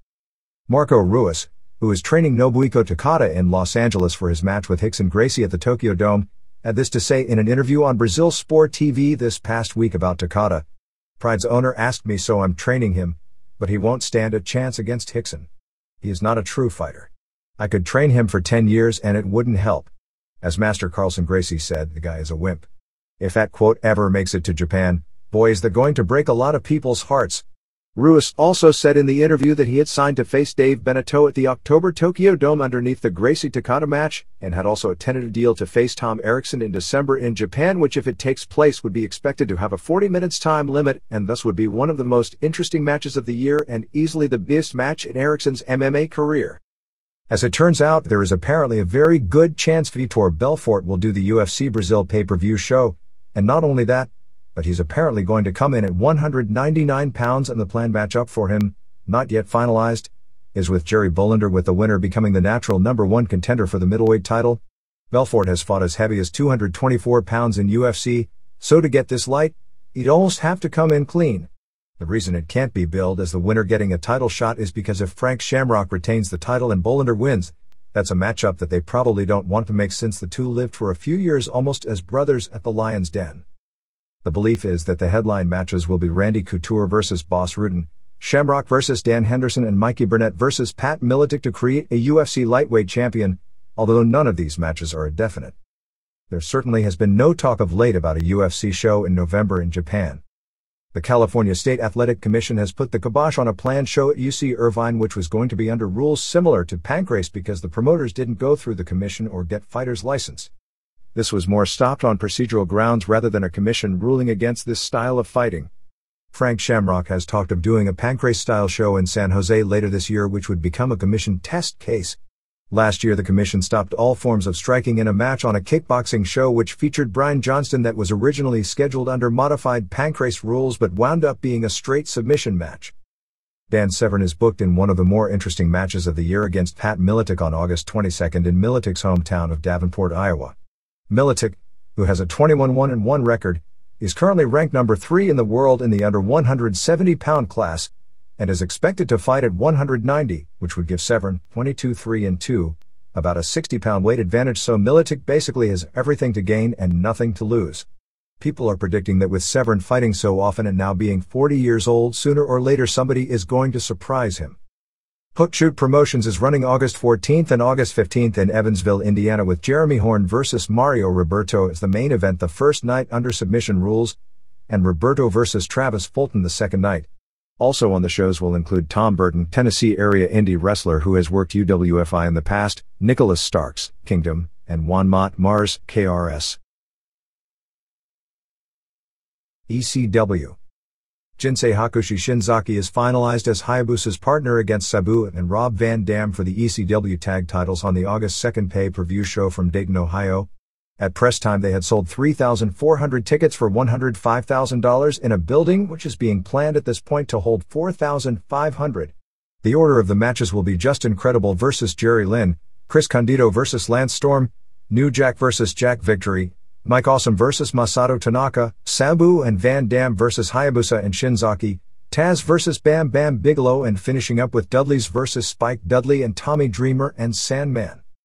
It was too late to change this show, but if the WWF Sunday night 7 p.m. deal becomes permanent, ECW would likely move future pay-per-view shows to 8 p.m. The debut of Sunday Night Heat is going to hurt this buy rate a little, particularly since WWF pushed the Heat show so hard and it's the debut show and it's free and they start at the same time.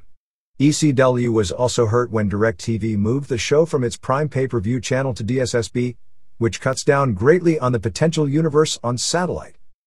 A Court of Appeals judge in Revere, Massachusetts, after hearing testimony from Eric and Steve Kulas and Jerome Young, New Jack, ordered New Jack to be arraigned on August 5th and ruled there was enough evidence to turn it over to a grand jury. While it has not happened yet, it is considered, unless the DA decides not to continue with the charges, that New Jack would be indicted on an assault with intent to commit bodily harm charge for the November 1996 slashing of the forehead of Kulas in what was probably the single sickest moment in recent pro wrestling history. A previous judge had ruled against indicting New Jack due to the weirdness of prosecuting a case where the alleged assault took place within the confines of a pro wrestling match. The judge also requested that Paul Heyman and Tommy Dreamer appear for the arraignment, as both the Eric Kulas and New Jack brought up that they were the supervisors when this happened.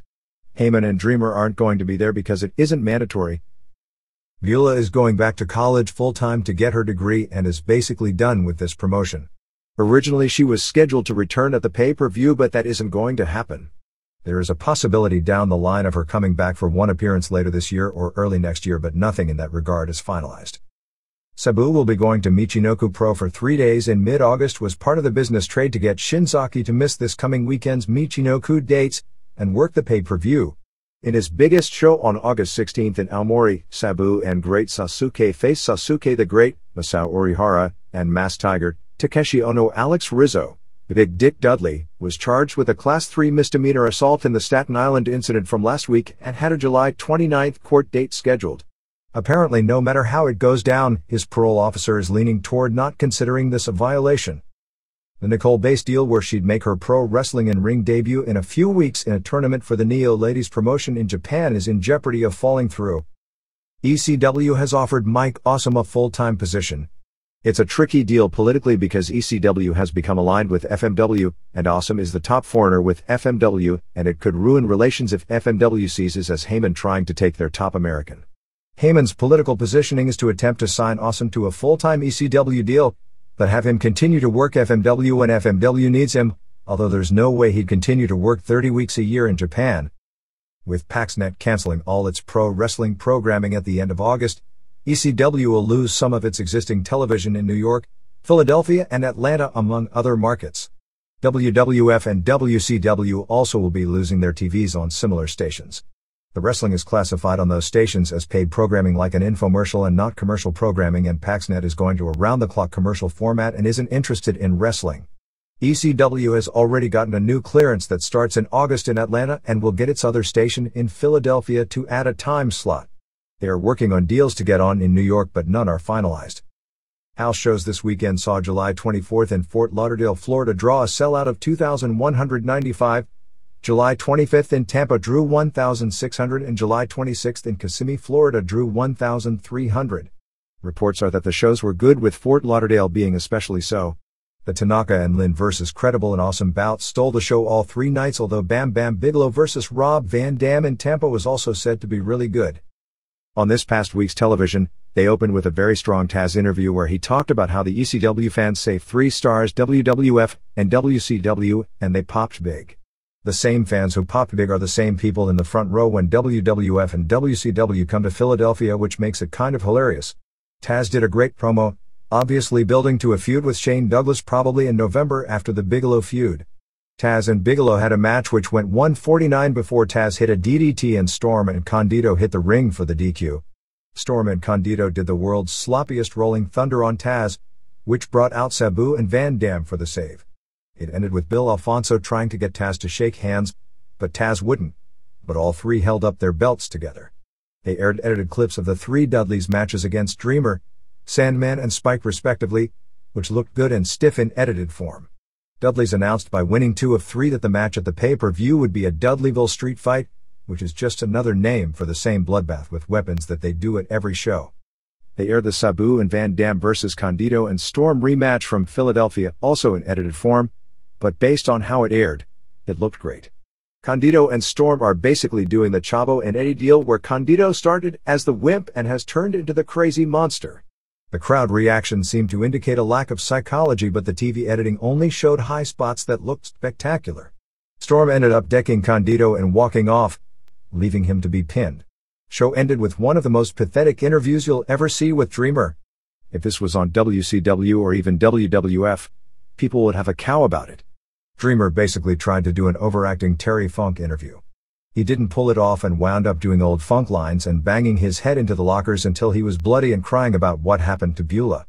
The acting was as bad as you'll ever see in a major promotion.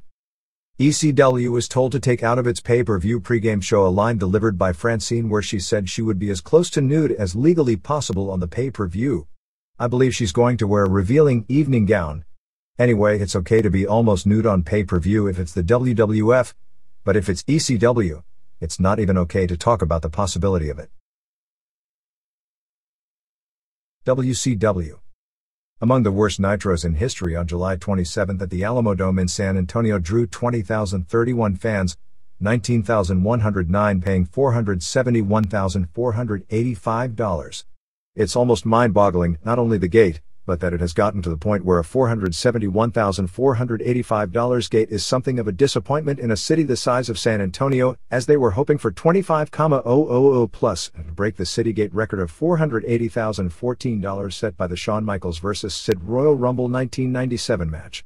Another thing almost as mind-boggling is that on the same night, Raw was from Anaheim and actually drew a sellout which was 12,019 paid, and Jim Ross called it 18,000.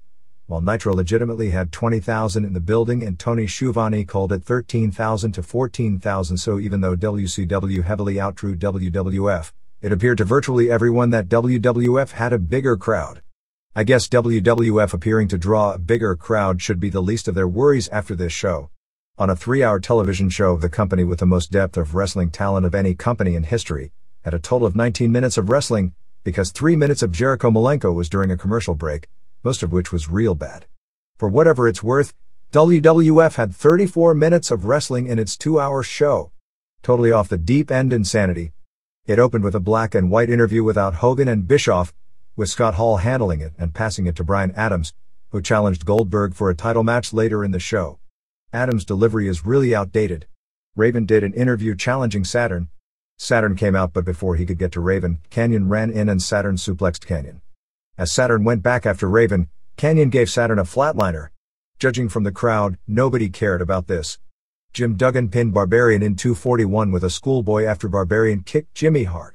Hugh Morris came down and they attacked Duggan, but Meng made the save. As they were working on Meng, Duggan saved him. Then Meng turned on Duggan and put him in the Tongan death grip. Duggan has gained some weight and looked more awful than usual. As if that's possible. Then came a Bischoff 17 Minutes Tonight show segment. Elizabeth was all dressed up, looked like a slightly younger Shelley Fabre from Coach. Hey, it was Heenan, I'd say, from Father's Knows Best, or whatever the family sitcom show she was on 40 years ago was. This was the most revoltingly wretched refuse of wrestling television possible, and if you can come up with more adjectives, be my guest. They brought out Hogan, who cut a promo on Jay Leno. I apologize in advance for the poor taste of the next line, and it is only meant for humor and not at all serious. But this was the first time ever watching wrestling that I was hoping for a sniper in the audience to put us out of our misery. Diamond Dallas Page did an interview challenging Hogan and basically saying nothing except that he hates Hollywood scum Hogan. The last thing we needed was another interview after that, so Hall, Dusty Rhodes, and Scott Norton came out to the announcer's desk so Hall could challenge Sting to a match and Dusty could do a promo since he's now booking this crap, and crap is the nicest thing you could call it, claiming it was corporate politics why he lost his announcing gig and not because his incoherent babbling announcing is nearly as bad as his television shows. So in the first hour, we had 2 minutes of wrestling, and that was a Duggan match. At 9 p.m., one of the 2 key time slots of the night, WCW gave us Norton pinning Jim Neidhart in 16.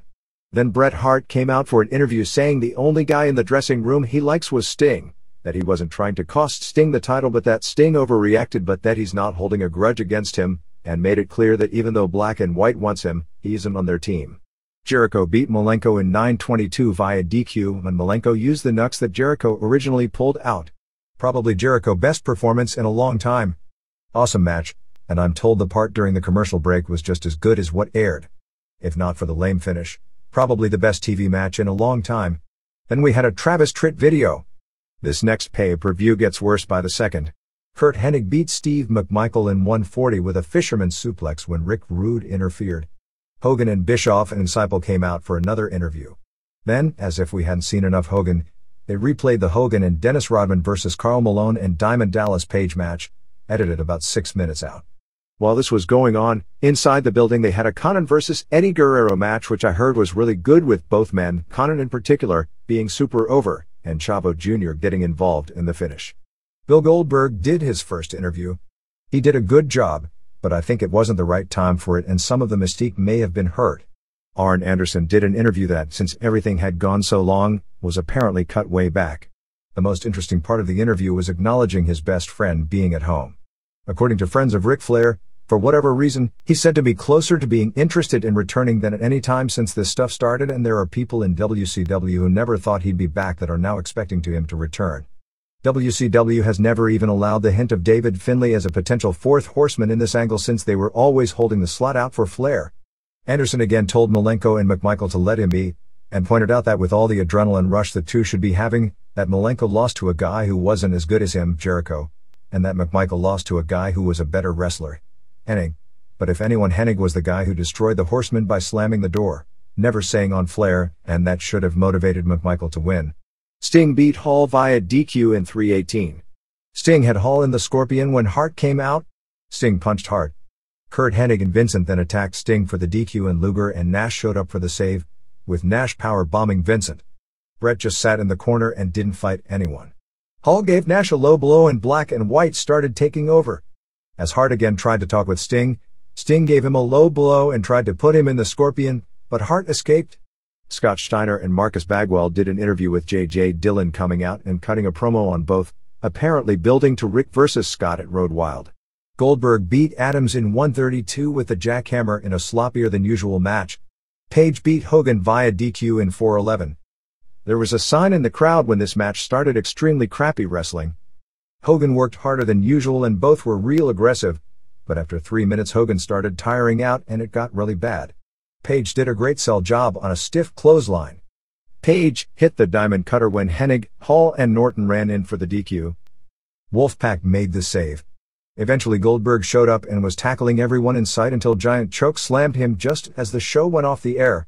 At this point, they had the Goldberg vs. Giant dark match, which ended rather quickly with Goldberg popping up from the choke slam and hitting the spear and suplex combination. Goldberg will be on TSN's Off the Record this week. As of last word, the plan was still for Jim Hellwig to debut on August 17th in Hartford. Tickets were put on sale this week in both Hartford for that show and in Chicago for August 24th Nitro, and at press time Hartford had sold 10,707 for $262,905, without Hellwig's debut even being advertised locally, and Chicago had sold 14,000 for $288,686. Chris Benoit is expected out of action for about another 5 weeks, having undergone elbow surgery this past week. Speaking of Benoit, Bischoff has made it clear to people like Benoit, Guerrero, Malenko and Jericho that if they don't sign extensions of their contract that they won't be pushed over the next year. I believe some, if not all of the above, were offered substantial raises to stay. Conan was the only person basically given the ultimatum that has signed, and he's at least been given a chance to get over, although his crowd reactions have shocked everyone considering he really has never been pushed. Jericho is expected to sign, but hasn't as of yet. Of the other three, it appears Benoit is still the most likely to leave.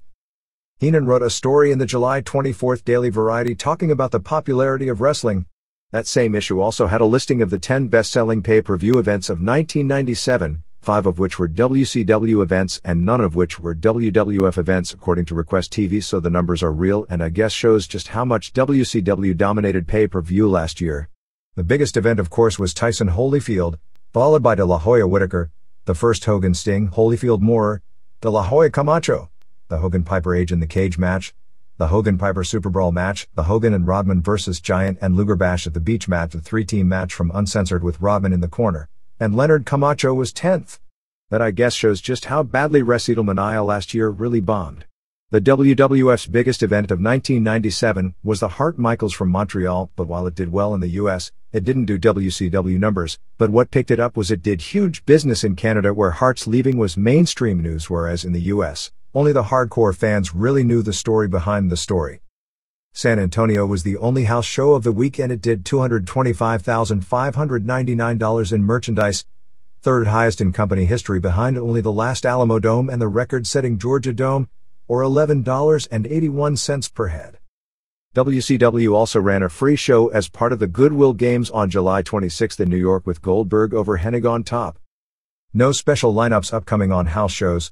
August 16th in Providence, Rhode Island has Goldberg vs. Hennig, Sting vs. Hart, Page vs. Hall, McMichael vs. Stevie Ray, Malenko vs. Jericho, Public Enemy vs. Disco Inferno, and Alex Wright and Ernest Miller vs. Billy Kidman, which my feeling is a pretty weak card for such a major building.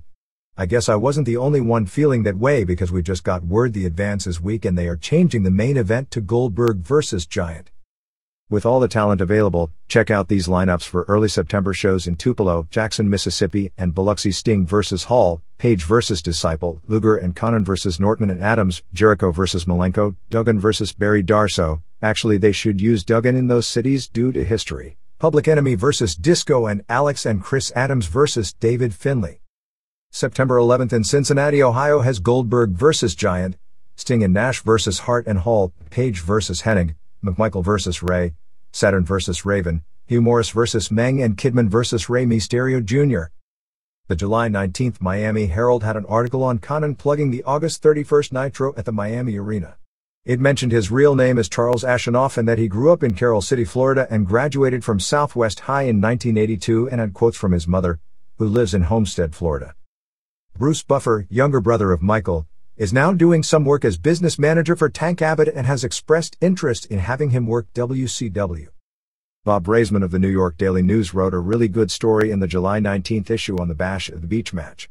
Among the quotes were one by Malone where he said, "Excuse my French, but bleep Bob Costas." It portrayed wrestling as a craft and looked favorably on the wrestlers as people who work hard to put on a good show. Apparently before the match, Rodman disappeared with some friends to get food and was gone long enough that people were worried, and Antoine Carr was actually approached in the dressing room about taking his place and wrestling Malone. Bischoff's quote on using Rodman and Malone was, "There's a certain stigma that's associated with wrestling and it's not always positive.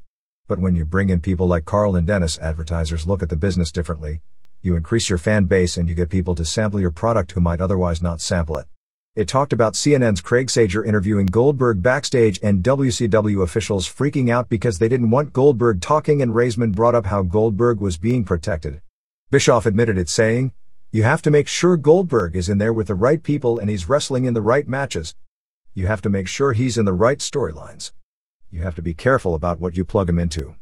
That had a quote from Kevin Sullivan where he said it was Hogan and Mr. T in the first WrestleMania that really popularized pro wrestling. About the only negative about the story is it gave the impression the match was good and both Malone and Rodman did a good job in the ring, when it was obvious to everyone that the live crowd didn't like the match at all. Morale seemed to improve a little over the past few weeks, but the TV show on Monday where Hogan and Bischoff took so much time for themselves at the expense of everyone else did wonders for that momentary upturn. Jerry Saganich of the Nasty Boys has gotten a lot of press of late in the Orlando market regarding his lawsuit against WCW, Scott Hall and Kevin Nash.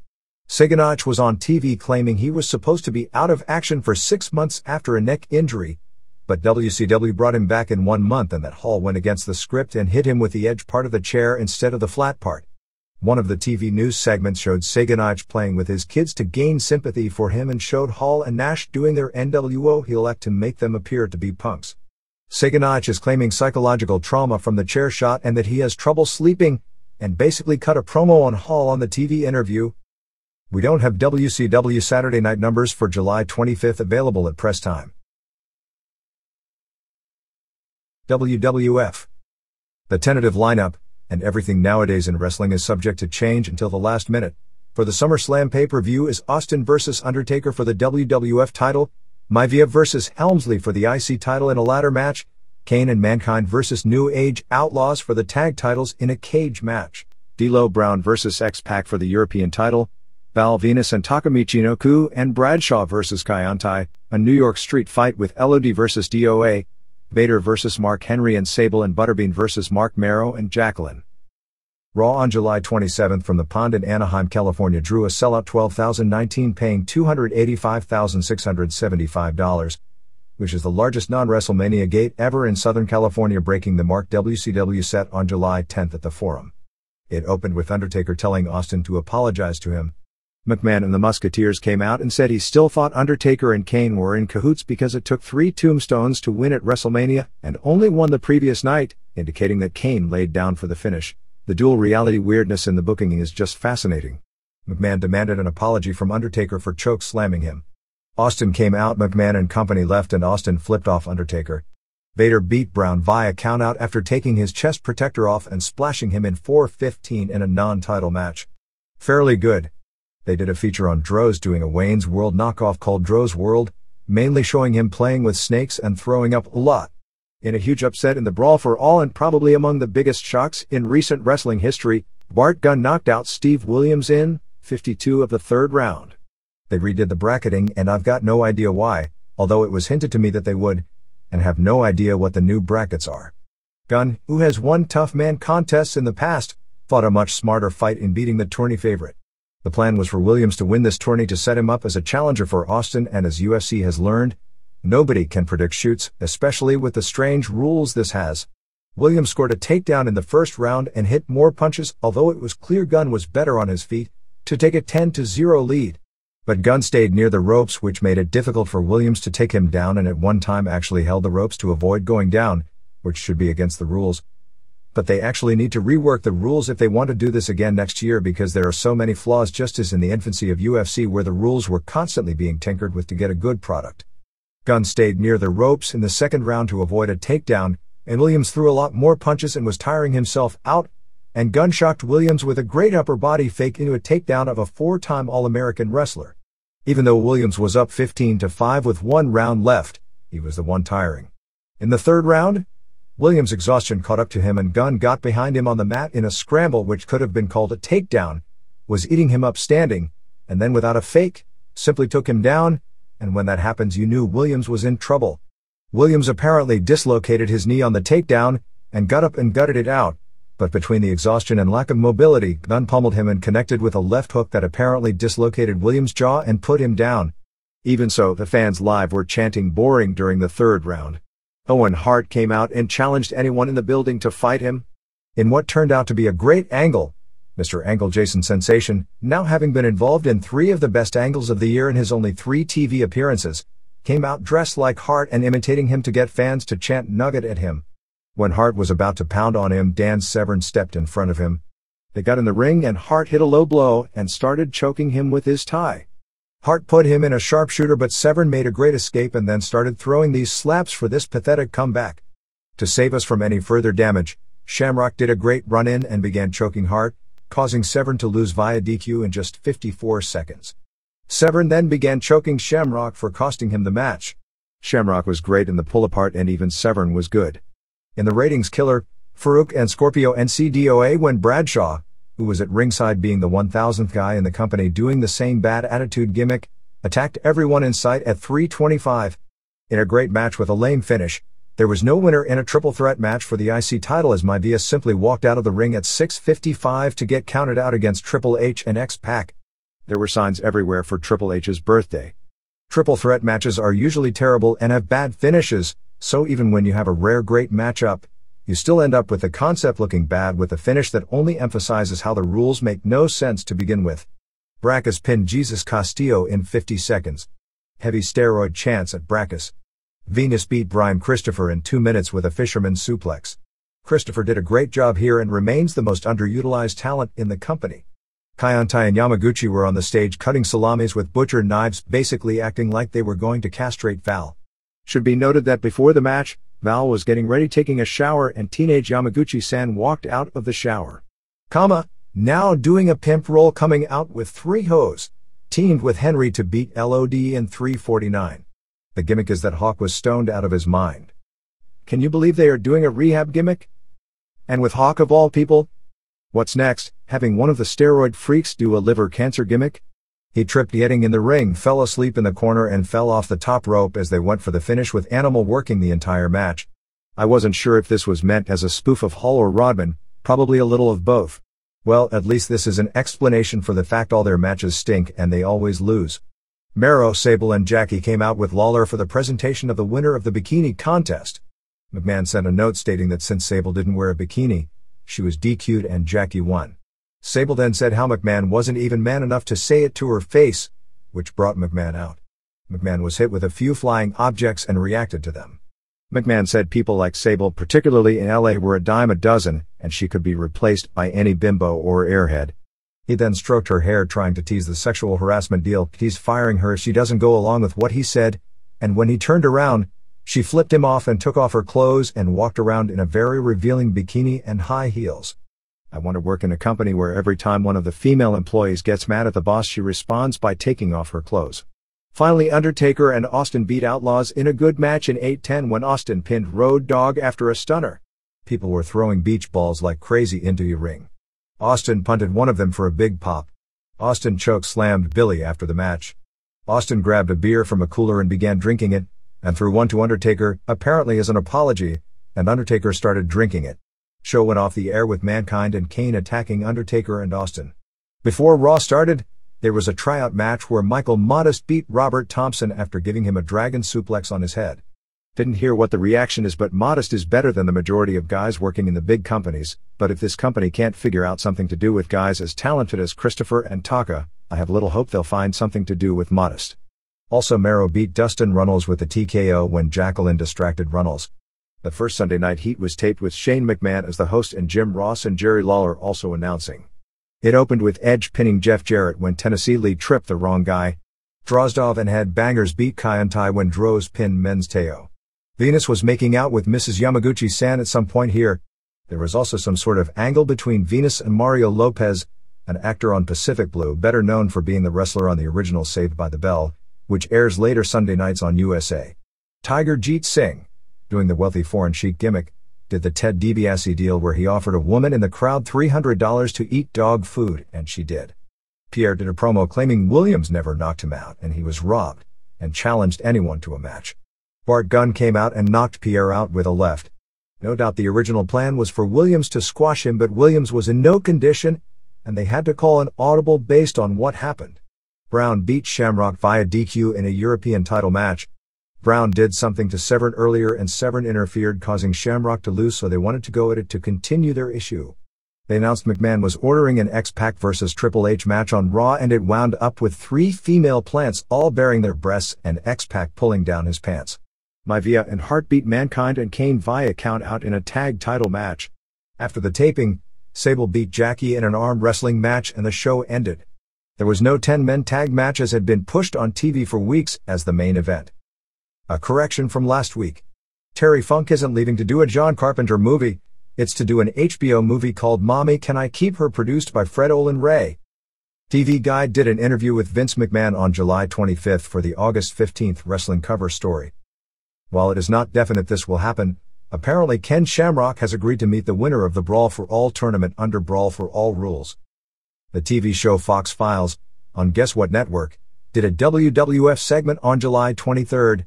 Overall, it was a good piece for WWF, although it's hard to compliment a piece on wrestling as journalism doesn't even acknowledge the existence of the Wrestling War, Monday Night Ratings, or WCW or ECW. The piece gave the impression that WWF was pro-wrestling. The only thing not WWF in the piece was Larry Sharpe, put on as a colorful-looking ex-wrestler to talk about the life of being a wrestler and glamorizing it, but talking about all the injuries. They called Titan an $80 million per year company, which is funny because that's what they were doing in the bad years. Called it a live soap opera, but that many consider it lowbrow entertainment. It claimed WWF has freely admitted wrestling was fake since going national in 1982 and acted as if the admission was somehow the catalyst for mainstream acceptance, which of course isn't the case. Dory Funk was interviewed and they had a lot of footage from a recent WWF training camp. Steve Austin admitted he got the name Stone Cold from his wife and claimed Austin was more popular than Hogan in his prime. After seeing Austin and Goldberg live over the past week, and when it comes to comparison with the reactions Hogan would get live, Hogan's reactions live in his prime and even as late as the early 80s beat both of them.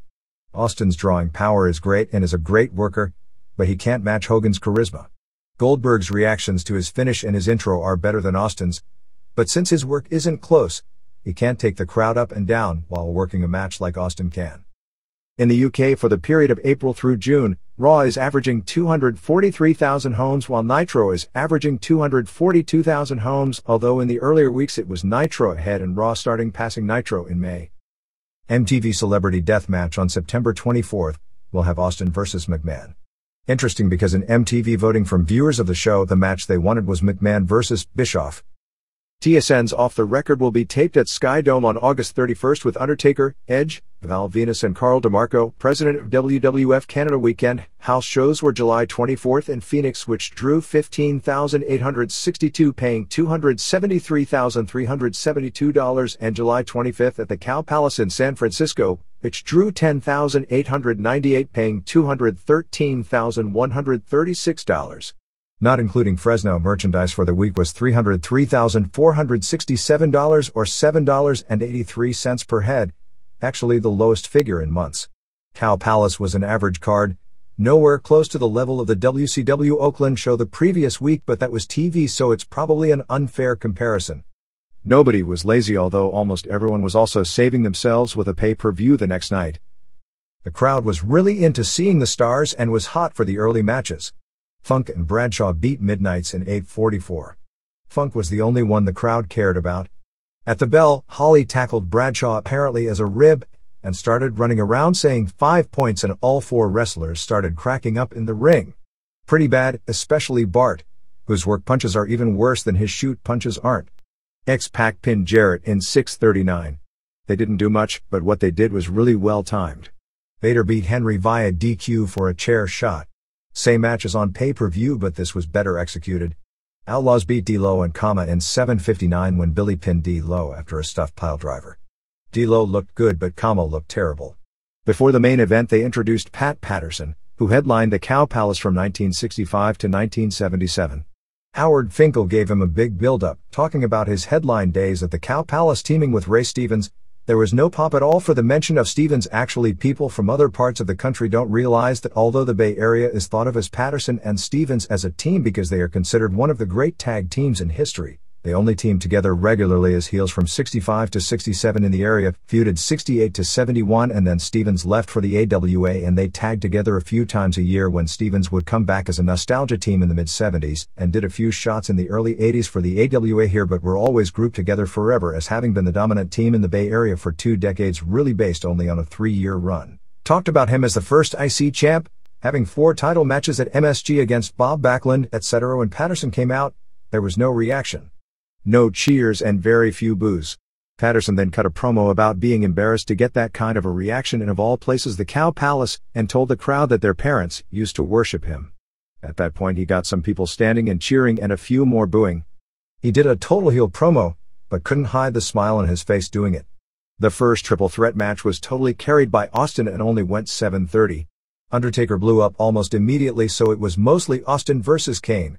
Austin used a stunner on Kane, but Patterson wouldn't count, which was the first spot Patterson really got any heat. Austin then decked Patterson, a second ref came out and Austin stunned Kane and counted the fall. Patterson then attacked the second ref for counting, but Austin gave Patterson a stunner to a big pop. Sable beat Jackie in arm wrestling, which was the same as every arm wrestling match except after losing, Jackie didn't dump the table on Sable. Triple H beat Rocky via DQ in 1307 when D-Lo interfered after the pedigree. Decent match. Triple H and X-Pac started looking around to find a woman to flash her boobs, but the crowd was so motley looking that they couldn't even find anyone worthy to even ask and gave up in futility. Seriously. Rocky said he was born in San Francisco and had waited his whole life to wrestle in the Cow Palace, but then began running down the crowd. DOA beat LOD in 3:24 of a match where nearly every spot was mistimed. Just awful. Just as Shamrock came out for the final match with Hart, someone let off some stink bombs in the building, and that killed all the heat. Actually, Shamrock and Hart still had by far the best match on the show, with the same finish as everywhere, where Shamrock reverses the Scorpion into the ankle lock, but this was probably shorter than usual, going 8:39, since the building smelled so bad and people were leaving in droves. There has been a lot of talk about the marriage of the formerly Melanie Pillman, which was first reported a few weeks back on the WCW hotline but actually took place a few months back. Let's just say real life isn't black and white, and real life and wrestling don't mix well in the first place. Undertaker was on Extra in San Diego and a caller asked him about Flair coming in. Undertaker was very negative toward Flair, saying that there comes a time for everyone where their time is up and that Flair's time was up years ago, and said that with the exception of Funk, the WWF doesn't have older guys and is on a youth movement, and didn't think there was a place for Flair. The opposite sentiments on the same subject were expressed this past week by Jackal in his biweekly column in the Winnipeg Sun, which is probably the best wrestling column in the country right now because he has space, talks about current issues not just in WWF, and his take on most things are pretty well thought out. He called Flair as the person generally regarded as the greatest wrestler in the history of the business. He noted that WCW wouldn't exist today without Flair and how ludicrous the lawsuit is, and when talking about the potential of Flair coming to the WWF said, "I smell money." His take on Bret Hart in WCW is, they took a guy who was maybe the second hottest performer in the entire business and in the space of a few short months, have turned him into a glorified mid-card performer standing like a cardboard cutout. He then ripped the possibility of Leno wrestling and ripped the Rodman and Malone match and said of the Bischoff Tonight Show skits, "If I ever have to watch again, I may be tempted to end my own life." Shawn Michaels was given the California TV tapings off but will be back in some form in Omaha. On the WWF website, they are asking women that attend live shows to take off their tops when asked. In case there was any doubt, the woman who flashed on Raw was the same woman who did so on the Canadian house show Swing a few weeks back. Weekend ratings for July 25th through July 26th saw Live Wire at 1.7 and Superstars at 1.9. The Reader's Pages. Greatest matches. I would like to know what you think the top 5 WWF and WCW matches of all time were. I've been watching pro wrestling for 25 years and have created this list. WWF 1. Michaels vs. Ramon ladder match from WrestleMania 10. 2. Mankind vs. Undertaker Hell in the Cell 3. Austin vs. Bret Hart WrestleMania 13. 4. Hart vs. Hart WrestleMania 10. 5. Savage vs. Steamboat WrestleMania 3. Honorable mention Michaels vs. Ramon ladder match SummerSlam, Hart vs. Bulldog Wembley Stadium, Hart vs. Hart cage match, Owen Hart vs. Bulldog European title final, WCW 1. Flair vs. Steamboat 2 out of 3 falls New Orleans 2. Mysterio vs. Eddie Guerrero mask at stake 3. Malenko vs. Ultimo Dragon Clash of Champions 4. Sting vs. Vader strap match 5. War Games where Bobby Eaton submits to armbar. Honorable mention, Guerrero vs. Benoit numerous, Cactus vs. Vader Halloween Havoc match. Although WCW has a much deeper talent roster, in recent memory it has few matches that stand out as the best match of a lifetime. With fewer superstars, WWF has many matches which were among the best matches I've ever seen. Why is that? In the next 5 to 10 years, which company will have more matches of a lifetime? And will Chris Benoit ever win a pay-per-view match? Chef Anton. Two-time U.S. trick shot champion of pool. Altaloma, California. Response from Dave Meltzer. In recent years, the WWF's advantage in having the greatest match you've ever seen is that it has used far better wrestlers in its main events. From a technically awesome wrestling standpoint, Mysterio Jr. vs. Guerrero has guys who are more versatile, but they were in a prelim match and limited to 13 minutes, so I couldn't rate that as highly as, say, Austin vs. Bret Hart at WrestleMania, which was for all real purposes the main attraction on the biggest WWF show of the year and went more than 20 minutes with far more hype going in. Realistically, from a pure wrestling standpoint, the Malenko vs. Dragon matches are almost impossible to beat. Except they don't have the hype going in or even during, so others are going to be more memorable. In addition, some styles are better kept shorter. My opinion is Mysterio Jr. and Ultimo Dragon's best work is about 17 minutes, and Benoit is also in that figure. Hart's best work would be about 25 minutes, and surprisingly so is Cactus Jack's, and Michaels would probably be around that time as well. At their working peak, Misawa and Kobashi's ultimate match would be 40 minutes, and Kawada and Kobashi and Osaka put on the best 60 minutes match I've ever seen. I think it is peak Flair's ultimate match would be 35 to 40 minutes with a guy like Steamboat. I'd agree the single greatest WWF match I've ever seen was the Ramon Michaels ladder match from WrestleMania X, and I'd also put Austin vs. Hart second. The one match I wouldn't have on the list is Undertaker vs. Mankind, as it wasn't a match, just two insane bumps and thumbtacks that detracted from the match, and great matches stand the test of time, and now only a few weeks after that match, while it may end up being as memorable as any of the others, my opinion on it is that it isn't holding up as a great match, although it was an awesome spectacle, once you think about the reality of what the match really was. Mysterio Jr. vs. Guerrero was awesome, probably the best mid-card major promotion match of the past 10 years, although Mysterio Jr. vs. Juventud Guerrera had a mid-card match on an ECW show in Philadelphia that was even better, and the first pay-per-view Mysterio Jr. vs. Psicosis match was very close to that level, but I'd rate it below. Maybe this is memory because when you watch 1980s matches now you have to judge them against the standard of their time, but I'd rate at least 4 Flair Steamboat matches from 1989 ahead of it, with the best probably being New Orleans, followed by a non-TV match at the Capitol Center, and then Nashville and Chicago. And the Funk Flair I Quit match from that same year, along with a few of the War Games, seem to stand out. What would also be interesting is to try and have people pick the greatest match ever from All Japan, and so many come to mind here: New Japan, All Japan Women, Rings, AAA, ECW. It's interesting because realistically the two best matches ever in ECW were Mysterio Jr. vs. Psicosis and Mysterio Jr. vs. Guerrera, 2 out of 3 fall matches from Philadelphia, Mid-South, etc. Even though it wasn't a WCW match, the Love Machine and Guerrero vs. Santo and Octagon match had to be one of the 5 best matches ever on a pay-per-view show produced by WCW, and I'd pick it as the single best match ever produced on a WCW show that Flair wasn't a participant in. My feeling is judged against the standards of its time, that the Jaguar Yokota vs. Lioness Asuka match from around 1985 was the most ahead of its time match, and the Manami Toyota vs. Toshio Yamada hair vs. hair match was probably the best live match I've ever seen. Flair. Recently, an afternoon radio sports show called The Jerry V Show ran a call-in contest. The show is broadcast out of Charlotte, which is about 60 miles from me. Jerry's fan poll was done over the course of 1 week. Fans were to call in and vote for the professional athlete that best represented the city of Charlotte.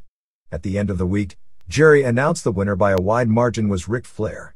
Jerry said he was amazed that in a city that had such stars as Dale Earnhardt, Anthony Mason and Glenn Rice, that a fake pro wrestler would get so many votes.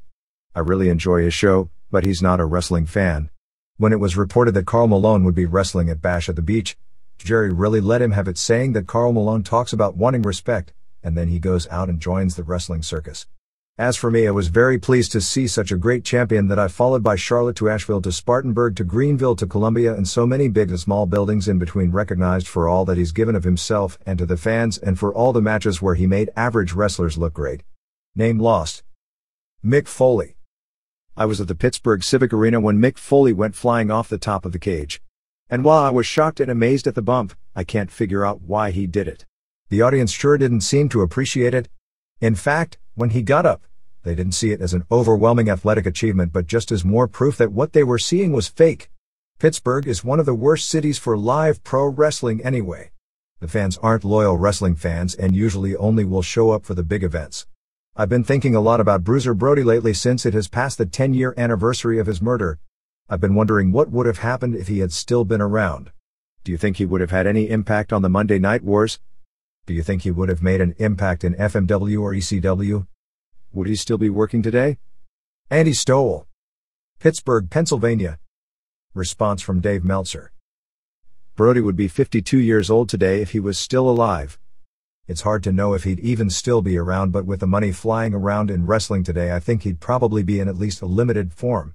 I believe he probably would have had many more years on top with All Japan and probably eventually migrated to FMW and quit that company as well. Certainly would have worked ECW at some point and probably been a cult hero in that group, and probably walked out of that group several times as well. He probably would have gotten a shot with WWF and WCW with the Monday Night Wars the way they are, although his body was already breaking down 10 years ago, so you don't know what his physical limitations would be. And remember that he got over based on being a huge man. And by today's wrestling standards, while he'd be larger than usual, he couldn't get over on size, and at his age, the athletic ability isn't going to be there, so he'd have to rely on his look, which age could take away a lot of the aura of, and his brain. And he did understand the business really well. This is the end of this program. See you next time.